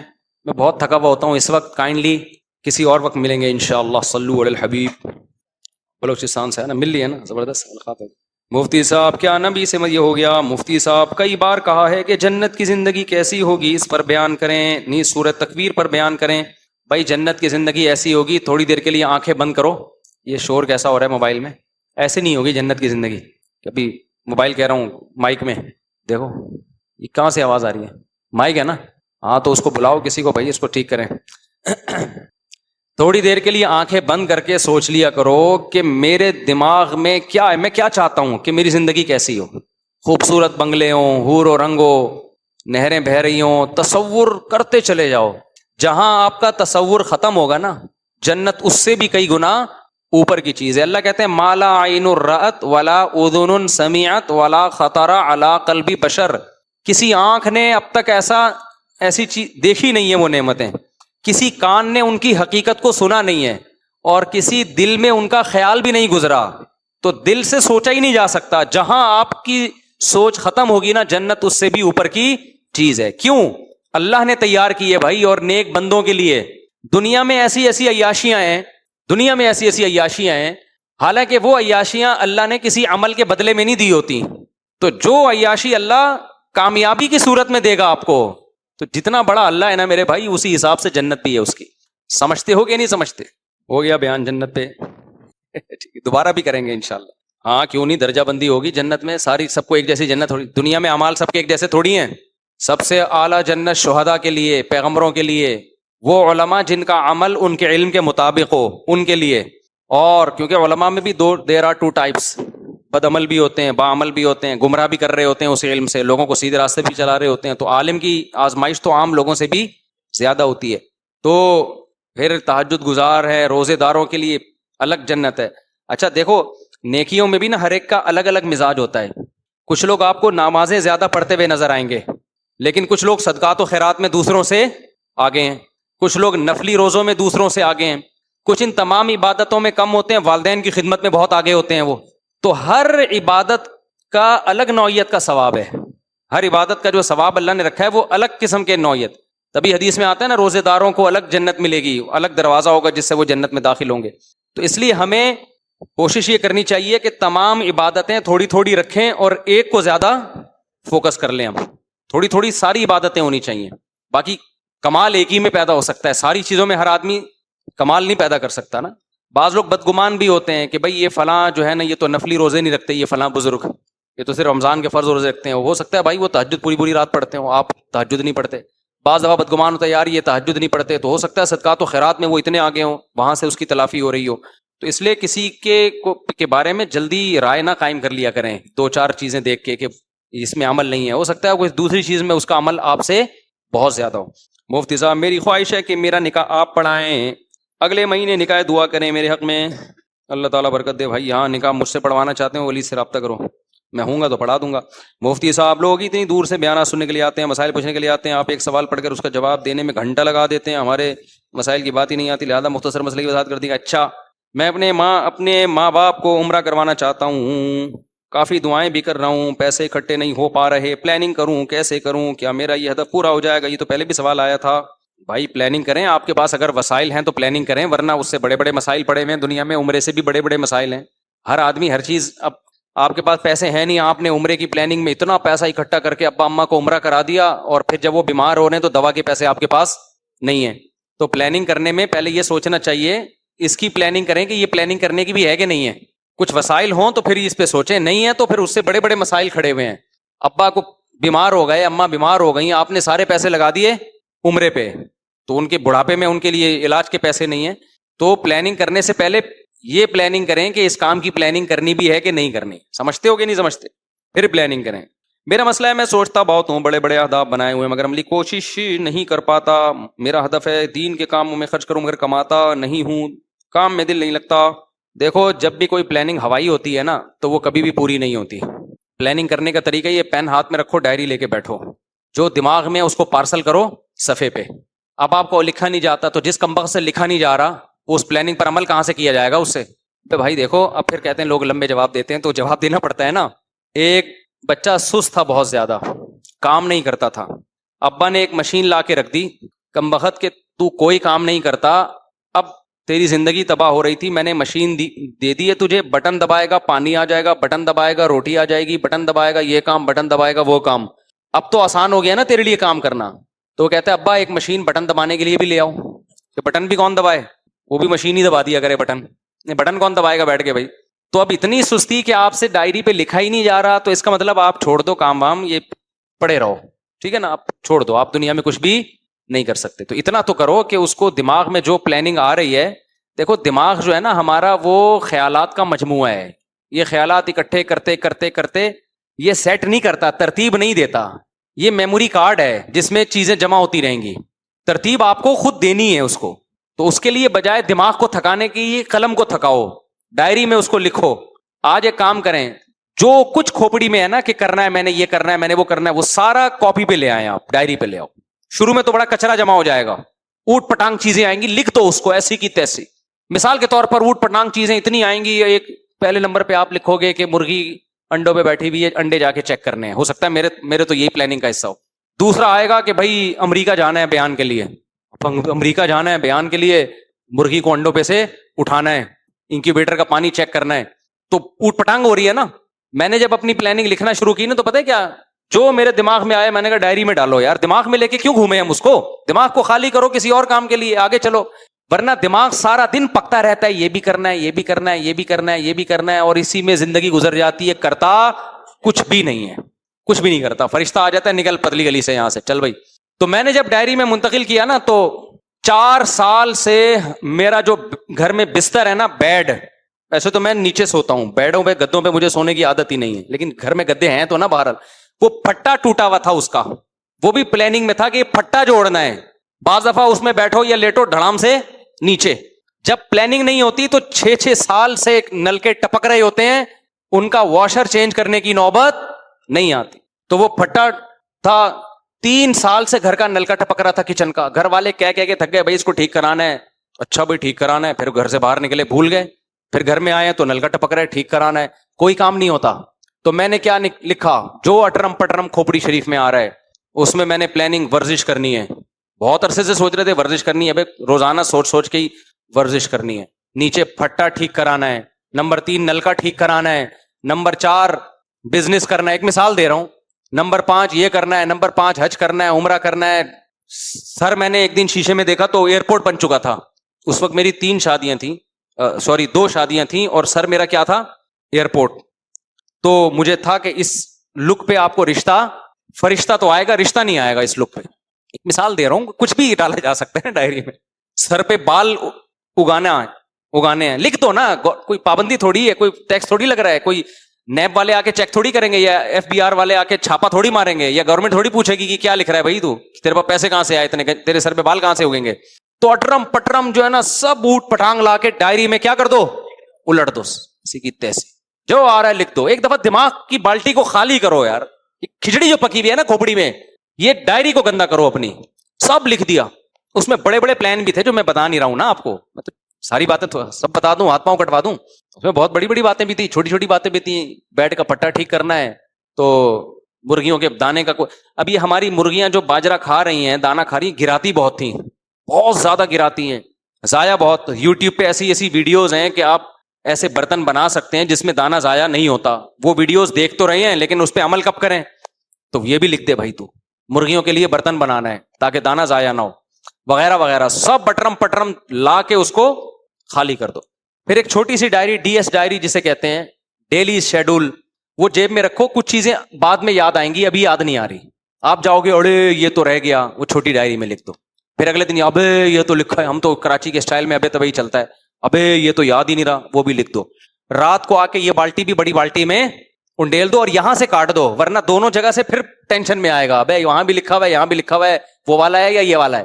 جب ایک بالٹی میں انڈیلا تو یہاں سے اس کو بالکل بلکہ صفائی پھاڑ دو, ورنہ وہ دیکھتا رہے گا یہ کاٹا ہوا ہے کہ نہیں کاٹا ہوا. ٹھیک ہے نا, صفا پھاڑ دو. تو جب سب کچھ اٹرم پٹرم ڈائری میں آ گیا نا, اس میں ٹائم لگے گا. آپ کہو گے میرا ٹائم ضائع ہو رہا ہے, نہیں بھائی, یہ بہت ٹائم ویسٹنگ سے یہ عمل آپ کو بچا رہا ہے. بے شک ایک ہفتہ لگ جائے اس میں, ایک مہینہ لگ جائے, کوئی مسئلہ نہیں ہے. جہاں اتنے سال کچھ نہیں کیا تو ایک مہینہ اگر نہ کرو تو کیا ہے, اب تو کچھ ہونا شروع ہوا ہے. اس کے بعد پھر آپ نے کیا کرنا ہے میرے بھائی, پھر آپ نے کیا کرنا ہے کہ وہ جو آپ کی پلاننگ ہے نا, اس کو آپ نے یہ دیکھنا ہے کہ کون سے کام ایسے ہیں جو میں ٹائم باؤنڈ نہیں ہوں, وہ زندگی میں کبھی بھی ہو سکتے ہیں. ان کو آپ نے, وہ سلیمان احمد صاحب ہے نا ٹائم لینڈر والے, ان کے پاس ایک ڈائری ملتی ہے, ٹی ایس ڈائری ہے, بڑی خاندانی ڈائری ہے. اس میں ڈائری میں الگ سے پیجز ہیں کہ یہ پوری زندگی میں جو کام آپ نے کرنے ہیں وہ ادھر لکھ دیں. تو نہ تو سادہ ڈائری بنا لیں آپ کہ بھئی یہ ڈائری کے یہاں سے یہاں تک پیج وہ ہیں جس میں پوری زندگی میں جو کام میں نے کبھی بھی کرنے ہیں وہ اس میں ڈال دو, وہ جلدی کے نہیں ہیں. صحیح ہے نا, تو وہ آپ نے ڈال دیے, بولو چھانٹی کر دی کہ یہ کام ایسے ہیں جو پوری زندگی میں کبھی بھی ہو سکتے ہیں, ابھی فوری ضرورت کے نہیں ہیں. یہ وہ والے کام ہیں جو اس سال میں نے کرنے ہیں, اس سال میں نے لازمی کرنے ہیں, ان کو ڈال دیا آپ نے ان کاموں میں جو اسی سال آپ نے اسٹارٹ کرنے ہیں لازمی. پھر کچھ کام ایسے ہوں گے جو اس مہینے کرنے ہیں, کچھ کام ایسے ہیں جو اس ہفتے کرنے ہیں, کچھ کام ایسے ہیں جو کل کرنے ہیں. مثال کے طور پر بجلی کا وہ تاریں نکلی ہوئی ہیں, بچوں کے کرنٹ لگنے کا اندیشہ ہے, وہ کام بھی ڈیلے ہو جاتے ہیں ماں باپ کے. ابھی ہمارے جاننے والے ایک استاذ, اللہ تعالیٰ ان کو صبر دے, ٹینک جو ہے نا پانی کا ٹینک, اس کا ڈھکن کھلا ہوا تھا یا ڈھکن نہیں تھا, بنوانا تھا دوسرا ڈھکن, بچی گر گئی اس کے اندر. اب وہ گر گئی, کسی کو پتہ ہی نہیں چلا. اب وہ 2 دن سے بچی تلاش ہو رہی ہے پورے شہر میں, بچی کہاں گئی, اغوا تو نہیں ہو گئی. کسی کو خیال آیا کہ ٹینک میں دیکھو, تو 2 دن کے بعد دیکھا کہ بچی اندر, 5-6 سال کی بچی, کیا ماں باپ پہ گزری ہوگی. تو بعض دفعہ گھر میں یہ بڑے حادثوں کا ذریعہ بن جاتی ہیں یہ چیزیں. آپ کی چھوٹی سی غفلت, بجلی کی تار نکلی ہوئی ہے, گھر والوں نے کہا بھائی اس کو الیکٹریشین کو بلاؤ, بچے کو کرنٹ لگ سکتا ہے. آپ نے کہا اچھا, بھول گئے, بچے کو کرنٹ لگ گیا. تو ایسے ایمرجنسی نوعیت کے کام بھائی یہ کیا کرنے ہیں, یہ آج کرنے ہیں. تو اس کو باؤنڈ کرو, سمجھ رہے ہو. پورا ہفتہ آپ کی ڈائری کا آپ کے سامنے ہوگا, اس ہفتے میں نے یہ کام کرنے, جن میں کل یہ کام کرنے. تو جب آپ اس ٹریک پہ چلنا شروع ہوں گے تو انشاءاللہ آہستہ آہستہ زندگی میں ایک مینجمنٹ آنا شروع, اور بڑے پرانے کام جو بہت عرصے سے رہ گئے تھے وہ ہونا شروع ہو جائیں گے. پھر کچھ کام ایسے ہوں گے, وہ کام تو ہے لیکن اس کا طریقہ نہیں پتا ہوگا. مثال کے طور پر ابھی انہوں نے سوال پوچھا کہ ماں باپ کو عمرہ کرانا ہے, تو پہلے تو اس پہ غور کر لینا کہ عمرہ, پھر ہر کام کی الگ الگ پلاننگ. یہ والا کام کرنا ہے تو اس کے لیے ٹائم باؤنڈ کرو کہ میں اس کے لیے صبح اتنے بجے میں ٹائم نکال کے بیٹھوں گا, صرف اسی کام پہ سوچوں گا میں کہ یہ میں نے کرنا کیسے ہے. نہیں یاری بات میرا خیال ہے. مثال کے طور پر عمرہ کرنا ہے, ایک مثال دے رہا ہوں, تو آپ ایسے تھوڑی عمرہ کرنا ہے تو عمرہ کرنا ہے بس, بھائی اس پہ میں سوچوں گا. وہ ٹائم باؤنڈ کرو کہ یہ بھی ایک کام ہے, عمرے کے بارے میں سوچنا ہے. یہ کب سوچنا ہے, کل. یہ والا ٹائم میرا صرف سوچنے کے بارے میں.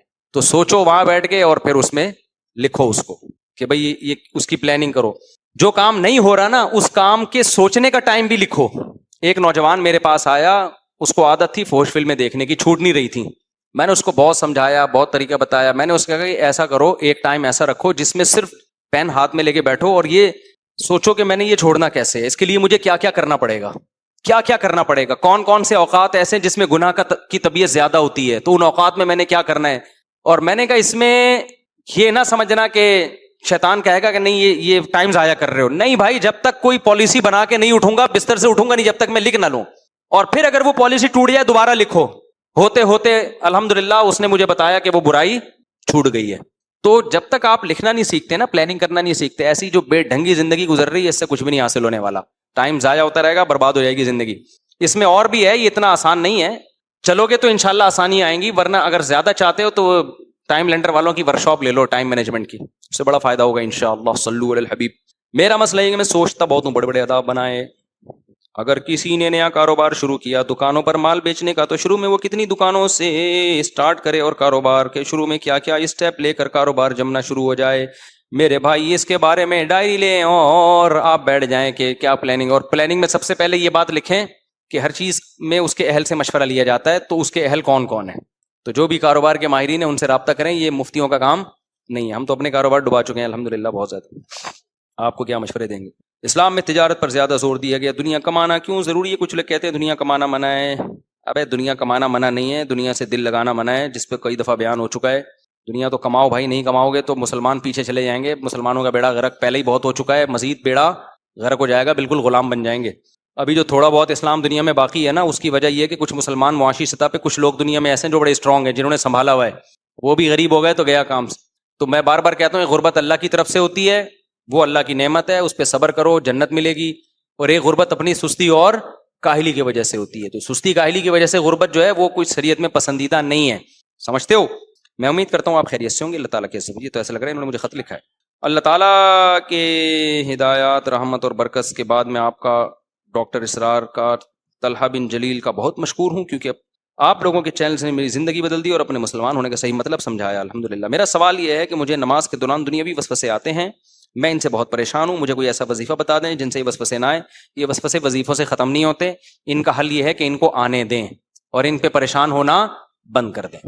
آ رہے ہیں آنے دیں. آپ نے وہ کام کرنا ہے جو اللہ نے آپ کے ذمہ لگایا. آپ جاؤ جلدی جلدی وضو کر کے آؤ, نماز جلدی جلدی اسپیڈ کے ساتھ. وسوسے کا مریض اسپیڈ سے نماز پڑھے, کیونکہ اگر تمیز سے شروع کرتی ہے نا, وہ بہت لمبی تمیز, اس کی تمیز بہت خطرناک ہوتی ہے. وہ ظہر میں شروع کرے گا, عشاء میں جا کے سلام پھیرے گا وہ. تو جلدی جلدی اسپیڈ سے نماز پڑھیں اور جو آ رہے ہیں آنے دیں, ان کو نہ بھگائیں نہ لائیں. اس کا یہی علاج ہے اور کوئی علاج نہیں ہے. یہ وظیفوں سے بڑھیں گے کم نہیں ہوں گے. یہ کیا ہے مفتی صاحب؟ موجودہ وقت میں ایسا لیڈر جو آدھے سے زیادہ پاکستانیوں کو پسند ہے مگر بعض لوگ اسے یہودی ہے. پرانا ٹاپک ہے, ابھی نہیں بات کرو یار. مہنگائی کی سب لوگوں میں غیر اخلاقی حرکات بڑھ گئی ہیں. مہنگائی کے سبب لوگوں میں غیر اخلاقی حرکات بڑھ گئی ہیں. چوری ٹوپی ڈرامے جھوٹ فراڈ کر کے لوگ ایک دوسرے کو لوٹ رہے ہیں, گھر میں لڑائی جھگڑے ہیں. گورنمنٹ کو توجہ دلائیں. سارے مجرم ہیں اس میں برابر کے, سارے مجرم ہیں, کوئی ایک بھی ملک کے ساتھ مخلص نہیں ہے. ابھی چھوڑو اس پہ مجھ سے زیادہ نہیں منہ کھلواؤ میرا. ملک جب اسٹیبل ہی نہیں ہو پائے گا تو بس ہر وقت یہی ہوگا کہ کوئی گورنمنٹ چلتی نہیں ہے ہمارے یہاں. اچھا, جب کسی گورنمنٹ کو گرایا جاتا ہے نا, تو جس کو گرایا جاتا ہے وہ مظلوم ہوتی ہے, اور جو گرانے والے ہوتے ہیں وہ کہتے ہیں ہم نے قوم کے وسیع تر مفاد میں گرایا. پھر جب ان کی حکومت آتی ہے تو اپوزیشن ان کو گراتی ہے, پھر یہ مظلوم بن جاتے ہیں, اور جو ان کو گرانے والے ہیں وہ ہیرو بن جاتے ہیں. حالانکہ ملک کا فائدہ اس میں کہ کوئی بھی گورنمنٹ آئے وہ اس کو اپنا ٹائم مکمل کرنے دو. تو اس کرائیٹیریا کو اگر آپ دیکھیں تو میں سمجھتا ہوں اس پہ کوئی بھی پورا نہیں اترتا, کوئی بھی پورا نہیں اترتا, کہ تمیز سے کسی کو کچھ بھی نہیں کرنے دیا جاتا ہمارے ملک میں. اچھا, بعض لوگ کہتے ہیں فوج کر رہی ہوگی فوج, لیکن سپورٹ کون کر رہا ہوتا ہے فوج کو؟ وہ سیاسی لیڈر کر رہے ہوتے ہیں نا. اپنی باری میں جب میں وزیر اعظم ہوں گا نا, تو جو حزب اختلاف ہیں وہ فوج کی تعریفیں کر کے مجھے گرانے کی کوشش کریں گے. پھر جب میں گر جاؤں گا تو اب میں موجودہ حکومت کو گرانے کی کوشش کروں گا. کل جن کی نظروں میں فوج اچھی تھی آج ان کی نظر میں فوج بری ہے, کل جن کی نظر میں بری تھی آج ان کی نظر میں اچھی ہے. تو یار یہ کیا 2 منٹ کے لیے بھی کسی ایک جگہ کوئی سیاسی لیڈر کوئی سیاسی جماعت ٹکتی نہیں ہے, سمجھ رہے ہیں نا. یعنی آج جو حکمران ہیں کل وہ فوج کو برا بلا کہہ رہے تھے کہ نہیں دے رہے, کیونکہ وہ فوج ان کے ساتھ نہیں تھی, فوج سیاست میں مداخلت کر رہی تھی. جب ان کی باری ختم ہوئی تو آج ان کی نظر میں فوج بہت اچھی ہے, جو مخالفین ان کی نظر میں فوج کیا ہے, بہت بری ہے. تو مجھے نہیں پتا اچھی ہے بری ہے, یہ بھی میرا ٹاپک نہیں ہے. لیکن بھائی یہاں ہر شخص اپنا مفاد دیکھ رہا ہے, کنٹری کو ہم نے رکھ دیا ہے ایک طرف. دیکھو ہمارا موقف یہ ہے کہ ملک سب سے پہلے ہے. بس کسی کو بھی اپنا باپ بناؤ, ملک کے بعد بناؤ اس کو اپنا باپ. پہلے کیا ہے, کنٹری ہے آپ کا, کنٹری کو پہلے فوکس کرو. کنٹری کا فائدہ کس میں ہے؟ تو نہیں ہوتا کوئی بھی پاکستان میں, سمجھ رہے ہو, دنیا میں نہیں ہوتا, پاکستان میں کہاں سے ہوگا. اور جو آپ کا مخالف ہے نا اس کے بارے میں نظریہ رکھو برا ہے, تبھی تو آپ اس کے خلاف ہو. اگر اچھا ہوتا تو پھر اس کے حق میں ہوتے ہیں نا آپ. اس کے بارے میں نظریہ رکھو برا ہے, اتنا نہیں جتنا میں سمجھ رہا ہوں, کچھ خوبیاں اس میں بھی ہیں. اس اصول پہ زندگی گزرے گی نا تو پاکستان شاید تھوڑا ترقی کر لے. ہمیں ابھی لیڈر سے زیادہ نا قوم کو ضرورت ہے خود سدھرنے کی. دیکھو سیاسی لیڈر قوم کے مزاج کو دیکھ کے باتیں کرتے ہیں کہ کون سا منجن اس وقت زیادہ بکے گا قوم میں. یہ تقریباً سب سیاسی لیڈروں میں یہ چیز مشترک ہے. جس چیز کا جس نعرے کا منجن بکتا ہے اس کو کیچ کرایا جاتا ہے. سمجھتے ہو کہ نہیں سمجھتے؟ مثال کے طور پر مہنگائی بڑھ رہی ہے تو سب سیاسی لیڈروں کو پتا ہوتا ہے ابھی مہنگائی کے خلاف جہاد کا نعرہ لگاؤ گے, یہ والا منجن بولو زیادہ بکے گا. حالانکہ ان کے پاس خود کوئی حل نہیں ہوتا اس مہنگائی کے علاج کا. نعرہ لگا رہے ہوتے ہیں, پھر جب وہ آتے ہیں تو مہنگائی کم ہونے کے بجائے بڑھ جاتی ہے. لیکن اب وہ منجن اپوزیشن استعمال کرتی ہے, ٹھیک ہے نا. اب وہ منجن کون استعمال کرتا ہے؟ حالانکہ جب اپوزیشن تھی تو اس وقت کون سا مہنگائی کم نہیں، اس وقت بھی مہنگائی کا ریشو بہت اوپر گیا تھا. تو میں بار بار کہتا ہوں، یہاں تو میں سیاسی باتیں کرنے کے لیے نہیں بیٹھا ممبر پہ کہ آپ کس کو ہیرو سمجھیں کس کو زیرو سمجھیں، کیونکہ قرآن و سنت نے تھوڑی کوئی بیان کیا، یہ تو رائے ہے، آج ایک ہے کل چینج ہو سکتی ہے، اور کسی کے پاس بھی کوئی یقینی چیز اس بارے میں نہیں ہوتی، صرف تجزیے ہوتے ہیں، تبصرے ہوتے ہیں. تو میں بار بار ایک بات آپ سے کہتا ہوں، ہمیں لیڈروں سے زیادہ خود سدھرنے کی ضرورت ہے. ہم جب سدھریں گے نا تو پھر سیاسی لیڈر کہیں گے کہ یہ پڑھی لکھی قوم ہے، اس میں وہ نعرہ چلے گا جو پڑھے لکھے لوگوں کا نعرہ ہوتا ہے. ابھی کیونکہ قوم میں ایجوکیشن کا ریشو بہت کم ہے، ابھی وہ منجن زیادہ بکتا ہے جو جاہلوں میں زیادہ قبول ہوتا ہے. کوئی بھی مہنگائی کے خلاف نعرہ لگا دے گا، کوئی بھی کسی بھی کوئی بھی نعرہ لگائے گا، دبا کے منجن بکتا ہے اس کا. تو اس میں طریقہ یہ ہونا چاہیے کہ قوم کو نا جذباتیت سے ہٹ جانا چاہیے. جذباتیت کا مطلب آپ اپنے سیاسی لیڈر کو سمجھیں کہ اچھا ہے، اتنا نہیں جتنا میں سمجھ رہا ہوں، اور مخالف کو سمجھیں کہ برا ہے، اتنا برا نہیں ہے جتنا میں سمجھ رہا ہوں. اس کا فائدہ کیا ہوگا؟ آپ اپنے لیڈر کے خلاف جب کوئی بات کرے گا نا تو اس کو تحمل سے سنو گے آپ. ابھی پتہ ہے کیا ہو رہا ہے؟ میں اگر مسلم لیگ کا ہوں تو نواز شریف کے خلاف ایک حرف کوئی میرے سامنے بول کے دکھا دے، میں اس کا جبڑا باہر نکال کے کر دوں گا، اس پہ فحش الزام میں لگاؤں گا جو چل رہا ہے. اگر میں پی ٹی آئی کا ہوں تو میرے سامنے کوئی عمران خان پہ ایک اعتراض کر کے دکھا دے، ایک لفظ بول کے دکھا دے، میں اس کا منہ پھاڑ دوں گا. یہ چل رہا ہے ابھی. اس کا مطلب آپ نے نواز شریف کا کلمہ پڑھ لیا، پیپلز پارٹی نے زرداری اور بلاول بھٹو کا کلمہ پڑھ لیا، اور پی ٹی آئی نے عمران خان کا کلمہ پڑھ لیا. بھائی ہم نے کلمہ کسی کا بھی نہیں پڑھا. تو وہ جو ہے نا تین پھینکو بیٹھے ہوئے تھے، ایک امریکی، ایک رشین اور ایک پاکستانی. امریکی نے کہا کہ ہمارے جو جہاز ہے نا، ہوائی جہاز، آسمان کی چھت سے چپک کے چلتے ہیں. رشین اور پاکستانی بالکل آسمان سے چپک کے، انہوں نے کہا تھوڑا سا نیچے، بس اتنے اونچے اڑتے ہیں. رشین نے بولا ہماری آپ دوزیں سمندر کی تہ سے چپک کے چلتی ہیں، بالکل اتنی نیچے چلتی ہیں. انہوں نے بولا بالکل لگ کے، انہوں نے کہا نہیں تھوڑا سا اوپر. پاکستانی کے پاس کوئی سوائے لیڈروں کے علاوہ کوئی پروڈکٹ ہی نہیں ہے مارکیٹ میں. تو پاکستانی نے کہا کہ ہماری قوم جو ہے ناک سے کھانا کھاتی ہے. کہاں سے کھانا کھاتی ہے؟ ناک سے. وہ دونوں حیران ہوئے، بالکل ناک سے. انہوں نے کہا تھوڑا سا نیچے. تو آپ بھائی کسی بھی سیاسی تنظیم سے ہو، میں جنرلی ایک بات کر رہا ہوں، باقی میں کس کی طرف ہوں یہ میں ممبر پہ نہیں بتاؤں گا. یہ تو اپنے دوستوں میں آدمی اپنے دل کی باتیں شیئر کرتا ہے، یار فلاں ٹھیک ہے، فلاں غلط ہے، فلاں کو سپورٹ کرنا چاہیے، یہ تو چلتی رہتی ہیں، اور میری رائے بھی چینج ہو سکتی ہے. میں کوئی نبی تو ہوں نہیں کہ جو میں نے کہہ دیا وہ پتھر پہ لکیر بن گیا. وہ تو ہر مولانا کی اپنی رائے ہوتی ہے، میری بھی اپنی رائے ہے. لیکن میں ممبر پہ ایک اصول بیان کر رہا ہوں، وہ اصول بالکل ٹھیک ہے، وہ سب کے لیے. آپ جے یو آئی کے ہو، آپ مسلم لیگ کے ہو، آپ پیپلز پارٹی کے ہو، آپ پی ٹی آئی کے ہو، ایک اصول بنا لو، اپنے لیڈر سے محبت کرو اور یہ عقیدت بھی رکھو، لیکن تھوڑی سی کم. ٹھیک ہے؟ آپ یہ سمجھو میرا لیڈر بہت اچھا ہے، لیکن اتنا اچھا نہیں جتنا میں سمجھ رہا ہوں. اس پہ انگلی اٹھ سکتی ہے، اس پہ احتساب ہو سکتا ہے، انگلی اٹھ سکتی ہے، کورٹ میں جا سکتا ہے، جیل میں جا سکتا ہے، سب گئے ہیں، سب جا سکتے ہیں. ٹھیک ہے نا؟ کیس سب پہ چل سکتا ہے. اور میرا جو مخالف ہے بہت برا ہے، اتنا نہیں جتنا میں سمجھ رہا ہوں. اگر اس میں کوئی خوبی ہے تو مجھے ماننے پڑے گا. تبھی ہم جس حکومت کو بھی سپورٹ کرتے ہیں نا، جب بھی کوئی، تو میں ایک بات کہہ رہا ہوتا ہوں کہ بھائی دوسروں سے کمپیئر کر لو. بس دوسروں سے کیا کرو؟ کمپیئر کیا جاتا ہے نا. لوگ کہتے ہیں نا سیاسی لیڈر سارے ایک جیسے ہوتے ہیں. میں کہتا ہوں ایک جیسے ہیں، لیکن کوئی کم برا ہے، کوئی زیادہ برا ہے. تو جو کم برا لگ رہا ہو اس کو سپورٹ کر لو.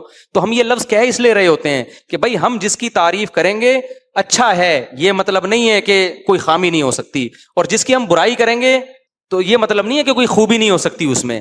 تو بہت سارے کام بہت سارے لوگ کر رہے ہوتے ہیں. اعتدال پیدا کرنے کی ضرورت ہے، اور اپنے خلاف سننے کا تحمل پیدا کرو. جب کوئی آپ کے خلاف بولتا ہے نا، میں نے یہاں لوگوں کو بتایا وہ اپنے دوستوں کو، میں جب بیان کروں کوئی غلط بات کروں، مجھے بیان کے بعد جا کے ٹوکو. اس کا مجھے بہت فائدہ ہوا ہے. جب کوئی ٹوک رہا ہوتا ہے نا کہ مفتی صاحب آپ نے یہ بات غلط کی ہے، اس وقت بڑا برا لگ رہا ہوتا ہے. کسی کو بھی اپنی تعریفیں، ہر آدمی کو اپنی تعریفیں اچھی لگتی ہیں، اپنی برائی کسی کو بھی اچھی نہیں لگتی. لیکن میں نے تجربہ کیا ہے، اس وقت بعض دفعہ مجھے بھی برا لگ رہا ہوتا ہے کہ یار یہ غلط کہہ رہا ہے. لیکن اللہ کی قسم اٹھا کے کہہ سکتا ہوں، ان لوگوں کے ٹوکنے سے جو مجھے فائدہ ہوا ہے نا، وہ تعریف کرنے والوں سے نہیں ہوا ہوگا. ایک منٹ. تو اس سے مجھے بہت فائدہ ہوا ہے. اس وقت برا لگ رہا ہوتا ہے، آدمی کو اپنی اصلاح کا موقع ملتا ہے. تو بھائی جب اپنے آپ سے اتنی عقیدت جائز نہیں ہے کہ آپ اپنے آپ کو سمجھنا شروع کر دیں کہ میرے اندر کوئی خامی نہیں ہو سکتی، تو کسی اور کے بارے میں تو ہم ویسا ہی نہیں جانتے بھائی. ٹھیک ہے نا؟ ہم نے تو سنا ہی ہوتا ہے، اس میں عقیدت اتنی کہ پتہ نہیں اس کو کہاں پہنچا دیا. یہی حال پہلے ہو رہا تھا جو اب ہو رہا ہے. پہلے بھی آپ کسی لیڈر کے بارے میں کچھ بول دو تو آپ دیکھو لوگ فحش الزام لگانا شروع کر دیتے ہیں. آج کل یہ بڑا مسئلہ چل رہا ہے. آپ مخالف پارٹی کو تھوڑا سا برائی کرو گے نا، مخالف پارٹی آپ پہ فحش الزام لگانا شروع کر دے گی، اور لوگ اس الزام کو درست ماننا شروع کر دیتے ہیں.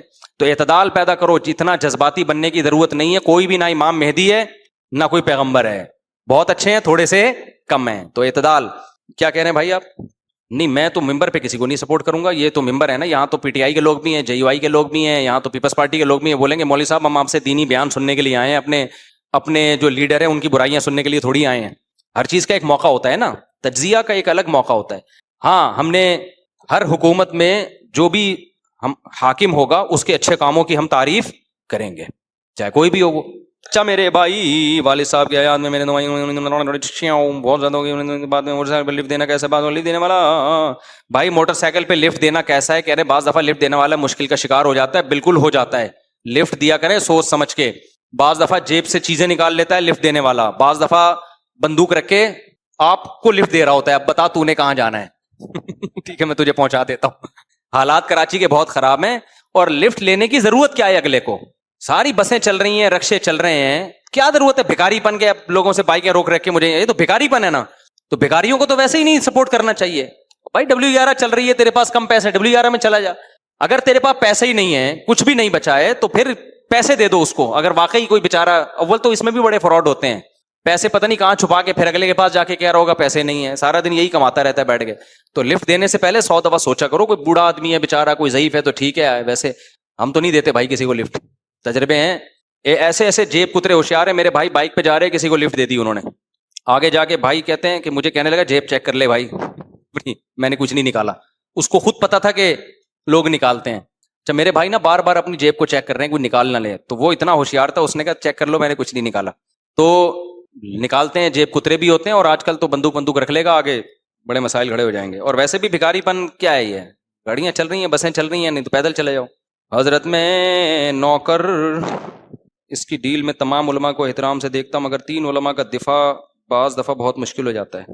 پھر وہی سیاسی سوال یہاں نہ پوچھا کرو. میں یہاں ممبر پہ کبھی بھی نہیں بتاؤں گا کہ کون صحیح ہے کون غلط ہے, یہ یہاں میرا ٹاپک نہیں ہے. میں یہ کیونکہ یہاں میں نے وہ بات بتانی ہے جو قرآن و سنت سے ثابت ہو, اور کسی کا کرپٹ ہونا نہ قرآن سے ثابت ہے, نہ کسی کا ایماندار ہونا قرآن و سنت سے. اس میں میرا تجزیہ ہوگا تو وہ نجی محفل میں کبھی آؤ, پھر ہم کریں گے, اور وہ ہر ایک کے سامنے کریں گے بھی نہیں. وہ انہی کے سامنے کرتا ہے انسان دل کی باتیں جس پہ بہت زیادہ اعتماد ہوتا ہے, ادھر بیٹھ کے ہم اپنا تبصرہ کریں گے, اور اس کی حیثیت بھی ایک تبصرے کی ہوگی. اس کی حیثیت, ہاں جو اگر میرے پاس کوئی ثبوت ہیں کسی کے بارے میں, پھر وہ یقینی تبصرہ ہوگا. تو کچھ تو ہمارے پاس ثبوت ہیں, اس میں ہم جب آپ کے سامنے تبصرہ کریں گے تو 2 اور 2 4 کی طرح تبصرہ ہوگا. وہ اس میں آپ کے پاس پیچھے ہٹنے کا آپشن نہیں ہوگا. پھر منہ سے جھاگ نہیں نکالنا, غصہ نہیں کرنا, سمجھ رہے ہو. بعض دفعہ لوگ مجھ سے پوچھ رہے ہوتے ہیں فلاں کے بارے میں کیا رائے ہے, فلاں کے, میں بتانا شروع کرتا ہوں یہ رائے ہے, ایک دم جھاگ نکلنا, غصے, یہ کیسے کہہ دیا. میں نے کہا یہ اس کا ثبوت ہے بھائی, یہ ثبوت ہے, یہ گواہیں. نہیں یہ ابے پھر پوچھا کیوں تھا, ہیں پوچھا کیوں تھا تو نے, چپ رہتا اچھا نہیں تھا. تو یہ عجیب بات ہے یار, ہم سے میری رائے بھی پوچھ رہے ہو اور پھر کہہ رہے ہو کہ وہ والی رائے بتاؤ جو میری رائے ہو. تو ایسا نہیں ہوگا میرے بھائی, ایسا کرو گے تو کوئی بھی نہیں آئے گا. تو میری آپ کی والی رائے نہیں بتائیں گے. وہی سوال ہو گیا نا کہ وہ ایک نے پہلی پوچھی. پہلے زمانے میں یہ سرائکیوں میں نا وہ وڈیرے ہوتے تھے, سردار ہوتے تھے, تو یہ اپنے نوکر رکھتے تھے. تو لوگ اس سردار کو کہتے تھے یہ بے وقوف ہے. تو سردار نے اپنے نوکر سے کہا کہ دیکھ لوگ مجھے کہتے ہیں بے وقوف ہوں, تو ایسا کر مجھ سے کوئی پہیلی پوچھ, میں اس پہیلی کا جواب دوں گا, جس سے پتہ چل جائے گا کہ میں بے وقوف نہیں ہوں. لیکن ایسی پہیلی پوچھنا جس کا جواب مجھے آتا ہو. یہ ہو رہا ہے سیاست دانوں کے بارے میں, جب لوگ ہم سے پوچھتے ہیں نا تو کہتے ہیں وہ جواب دینا مفتی صاحب جو میرے دماغ میں ہے. تو اس نے کہا کہ وہ پہلی پوچھنا جس کا جواب مجھے آتا ہو, اگر مجھے جواب نہیں آیا نا تیری ایسی کی تیسی کر دوں گا میں. اب وہ بیچارہ, اس کو تو تھا کہ یار میرے مالک کو جواب نہ آیا تو یہ تو مجھے کوٹے کا پکڑ کے. تو سوچتا رہا کوئی آسان سی پہیلی. بہت دیر سوچنے کے بعد کہتا ہے حضور ایک مخلوق ہے, پونچھ گھمیندی ہے, چولہے کے گرد گھومتی ہے, میاؤں میاؤں کریندی ہے. اتنا واضح بتا دیا, میاؤں میاؤں کریندی ہے, پونچھ گھمیندی ہے, چولہے کے گرد گھومتی ہے. گھروں میں اکثر چولہے کے گرد گھومتی ہے نا, اور آخر میں کہتی ہے میاؤں میاؤں کریندی ہے. وہ آج کے لوگوں کی طرح تھا کہ اپنے لیڈر کے بارے میں نا, وہ کافی دیر سوچنے کے بعد کہتا ہے مرغا کو کیڑ. اب یہ تو پھنس گیا. اس نے بولا بھائی میری تو واٹ لگنے والی ہے. لیکن یہ تھا بڑا ذہین. اس نے کہا حضور یہ لگتا ہے یہ کسی نے بتایا ہے جواب, اتنا کریکٹ جواب, ایک دم 100% درست. یہ اتنا مینٹل لیول کسی کا نہیں ہو سکتا, ایسی مینٹل اپروچ اور اتنی ذہانت. او بھائی یہ تو نیوٹن اور آئنسٹائن میں نہیں تھی اتنی ذہانت. حضور یہ آپ بے ایمانی کر رہے ہو, یہ لگتا ہے آپ کو کسی نے بتایا ہے جواب, آپ بے ایمانی کر رہے ہو. کہتا ہے نہیں عقل جی دوڑ ہے, عقل کوئی نہیں بتانے والا. تو لوگ مجھ سے آ کے سیاسی لیڈروں کے بارے میں پوچھ رہے ہوتے ہیں, اور پھر وہ یہ چاہتے ہیں کہ جو اس کے دماغ میں ہے نا میں وہ جواب دوں. تو نہ پوچھو بھائی, ہمیں چپ رہنے دو. جب پوچھو گے پھر میں بعض دفعہ بات کر دیتا ہوں, پھر میں اس کے حوالے دینا شروع کر دیتا ہوں, تو پھر وہ جھاگ نکلتا ہے لال سرخ, اوے یہ وہ. تو پوچھا کیوں تھا؟ آرام سے آؤ, شادیوں کی بات کرو, پتلی گلی سے نکلو, تبصرہ ہی نہ کرو ہم سے. چلو بھائی. اور دوسرا, آج کل کسی کی رائے کے خلاف بات کرو وہ الزام فوراً لگا دیتا ہے, اس سے بڑا غصہ آتا ہے. اسٹیبلشمنٹ کے خلاف بات کرو تو الزام لگ جائے گا, جو اسٹیبلشمنٹ کے مخالف ہے نا ان کا پٹھو ہے, فلانے سے پیسے کھائے ہوئے ہیں. اسٹیبلشمنٹ کے حق میں بات کرو تو بوٹ پالیشیا. تو وہی بات ہے کہ آپ یہ چاہتے ہو کہ بس وہ بات کریں جو آپ کے دماغ میں ہے, پھر ایک نمبر ہیں ہم. تو اس لیے ان مسائل پہ میں چپ ہی رہتا ہوں آج کل. چپ کر کے بیٹھے رہو, آرام سے شادیوں کی بات کرو, کیونکہ بہت زیادہ ضروری ہے. جب شادیاں ہوں گی دبا کے اسپیڈ سے بچے پیدا ہوں گے, پھر آپ اپنی سیاسی تنظیم بنانا, آپ کو اپنے گھر سے اتنے ووٹ مل جائیں گے انشاءاللہ, صلو علی الحبیب ہو جائے گا معاملہ. ٹھیک ہے نا. چلو یار, بہت سارے سوالات ہیں. وہ کسی نے کہا تھا کہ جلیل کسی محرم کے ساتھ, جائز ہے کہ ضروری ہے بھائی. بھائی ایک دو سوال لوگوں سے لے لیتے ہیں جلدی جلدی, ایک دو سوال لے لیتے ہیں. یہاں جو بیٹھے ہوئے لوگ ہیں انہوں نے تو کچھ جلدی. اچھا بیٹھ جائیں بیٹھ جائیں بیٹھ جائیں بیٹھ جائیں. جو انہوں نے سوال پوچھنا ہے بس جلدی جلدی میں یہی نمٹا رہا ہوں ہیں. ہاں, ان کا بیٹا کوئی نہیں, بیگم کے نام کرنے سے کچھ نہیں ہوگا. بیگم کو مکمل قبضہ بھی دیا تھا کہ نہیں دیا تھا؟ یہ سوال لکھ کے لے آئے آپ, لکھ کے دیا ہے نا, بس وہ ریٹرن میں جواب دے دوں گا. آپ کیا پوچھ جی. ہاں ہاں ہاں ہاں ہاں. نہیں, اب والدہ جب گھر میں موجود ہیں تو والدہ ہی امیر ہے نا. ہاں والدہ, مرد امیر کا مطلب ماں پہ تھوڑی امیر ہوتا ہے بیوی پہ سربراہ ہوتا ہے, ماں کا سربراہ نہیں ہوتا. دل سے دعا, اللہ ان کو کامیاب کرے, اللہ شفا دے ان کو. جائز ہے لیکن کام کو فوکس کریں اور دعاؤں کو فوکس کریں. جی تو ولیمہ تھا نا, تھا تو ولیمہ نہیں, وہ کوئی شریعت نہیں ہے نا. ہم تو شریعت کو دیکھیں گے نا, جو نبی صلی اللہ علیہ وسلم نے کیا. اس زمانے جاہلیت میں کیا ہو رہا تھا اسلام سے پہلے, اس کو تھوڑی فوکس کرنا ہے ہم نے. اچھا پھر عصر کے بعد, عصر کے بیٹھ جاؤ جلدی جلدی. پوچھنا ہے کچھ؟ اچھا آپ کیا پوچھ رہے ہیں؟ نہیں, قبرستان جانے کے بعد واپسی میں غسل کرنا ضروری نہیں ہے. جمعے سے پہلے پڑھنا سورہ کہف زیادہ افضل ہے, جمعے کے بعد بھی پڑھ سکتے ہیں. ہاں یہ بھی ٹھیک ہے. دونوں قول ہیں علماء کے. بعض علماء کہتے ہیں 6 سنت موقد ہیں, بعض کہتے ہیں 4 موقد ہیں. ہماری رائے 4 موقد ہیں. اصل الفتاوی میں مفتی رشید احمد صاحب نے اسی کو ترجیح دی ہے. کچھ نہیں ہوتا, 2 توبہ استغفار کریں بس ان کے لیے, خوابوں پہ نہیں زیادہ جائیں. خواتین کے بال ٹوٹ جاتے ہیں ان کو پھینک دیں, اور کیا ہے کہیں بھی پھینک دیں ان کو. بعض خواتین, ایک خاتون نے پوچھا کہ میرے بال ٹوٹتے ہیں تو میں سمندر میں پھینکتی ہوں. اب عجیب بات ہے, بالوں کو بچایا جا رہا ہے کہ مردوں کی نظر نہ پڑے, اور اس کے لیے سمندر پہ جا رہی ہیں, تو وہاں 20 مردوں کی آپ پہ نظر پڑے گی. تو یہ عجیب قسم کا تقوی ہے. تو کہیں بھی پھینک دیں. ایسے انسانی بال ہے نا, تو گٹر میں نہ پھینکیں ان کو, کہ انسان کے بہرحال ایک تعظیم ہے انسان کے جسم سے نکلے ہوئے ناخن وغیرہ, یہ سب چیزوں کو گٹر میں نہیں پھینکنا چاہیے. مٹی کے نیچے کیاری میں دبا دیں. کیا؟ ہاں بھائی, میں نے گروپ بنایا ہوا ہے واٹس ایپ پہ, اس گروپ میں ایڈ کر لیں اپنے آپ کو. جب میں نہیں ہوتا, سفر میں ہوتا ہوں, تو وہ واٹس ایپ گروپ پہ اعلان ہو جاتا ہے کہ بیان نہیں ہوگا, اس اتوار کو بیان ہوگا, یہ ذہن میں رکھیں. وہ گروپ میں ایڈ کر لیں اپنے آپ کو, اس میں اطلاع مل جاتی ہے. اور جلدی سے بھائی کوئی سوال پوچھنا ہو, سپیڈن کے ساتھ سپیڈن, ہاں اس کی وراثت میں سے ادا کیا جائے گا. کسی پہ بھی کوئی قرضہ ہوتا ہے نا, جب وہ مر جائے تو اس کے وارثوں پہ وہ قرضہ نہیں ہوتا. اس نے وراثت میں مال چھوڑا ہے تو قرضہ ادا ہوگا, نہیں چھوڑا تو گیا بس. آخرت میں قرض دار جانے اور وہ جانے, وہ خود ہی بھگتیں گے. سمجھتے ہو؟ آپ کے ابا 1 کروڑ روپے لے کے دنیا سے تشریف لے گئے, اللہ نہ کرے, اس کے بعد ان کی وراثت میں 1 کروڑ ہیں تو قرضہ ادا کرو, نہیں ہے تو پھر آپ کے ذمے نہیں ہے.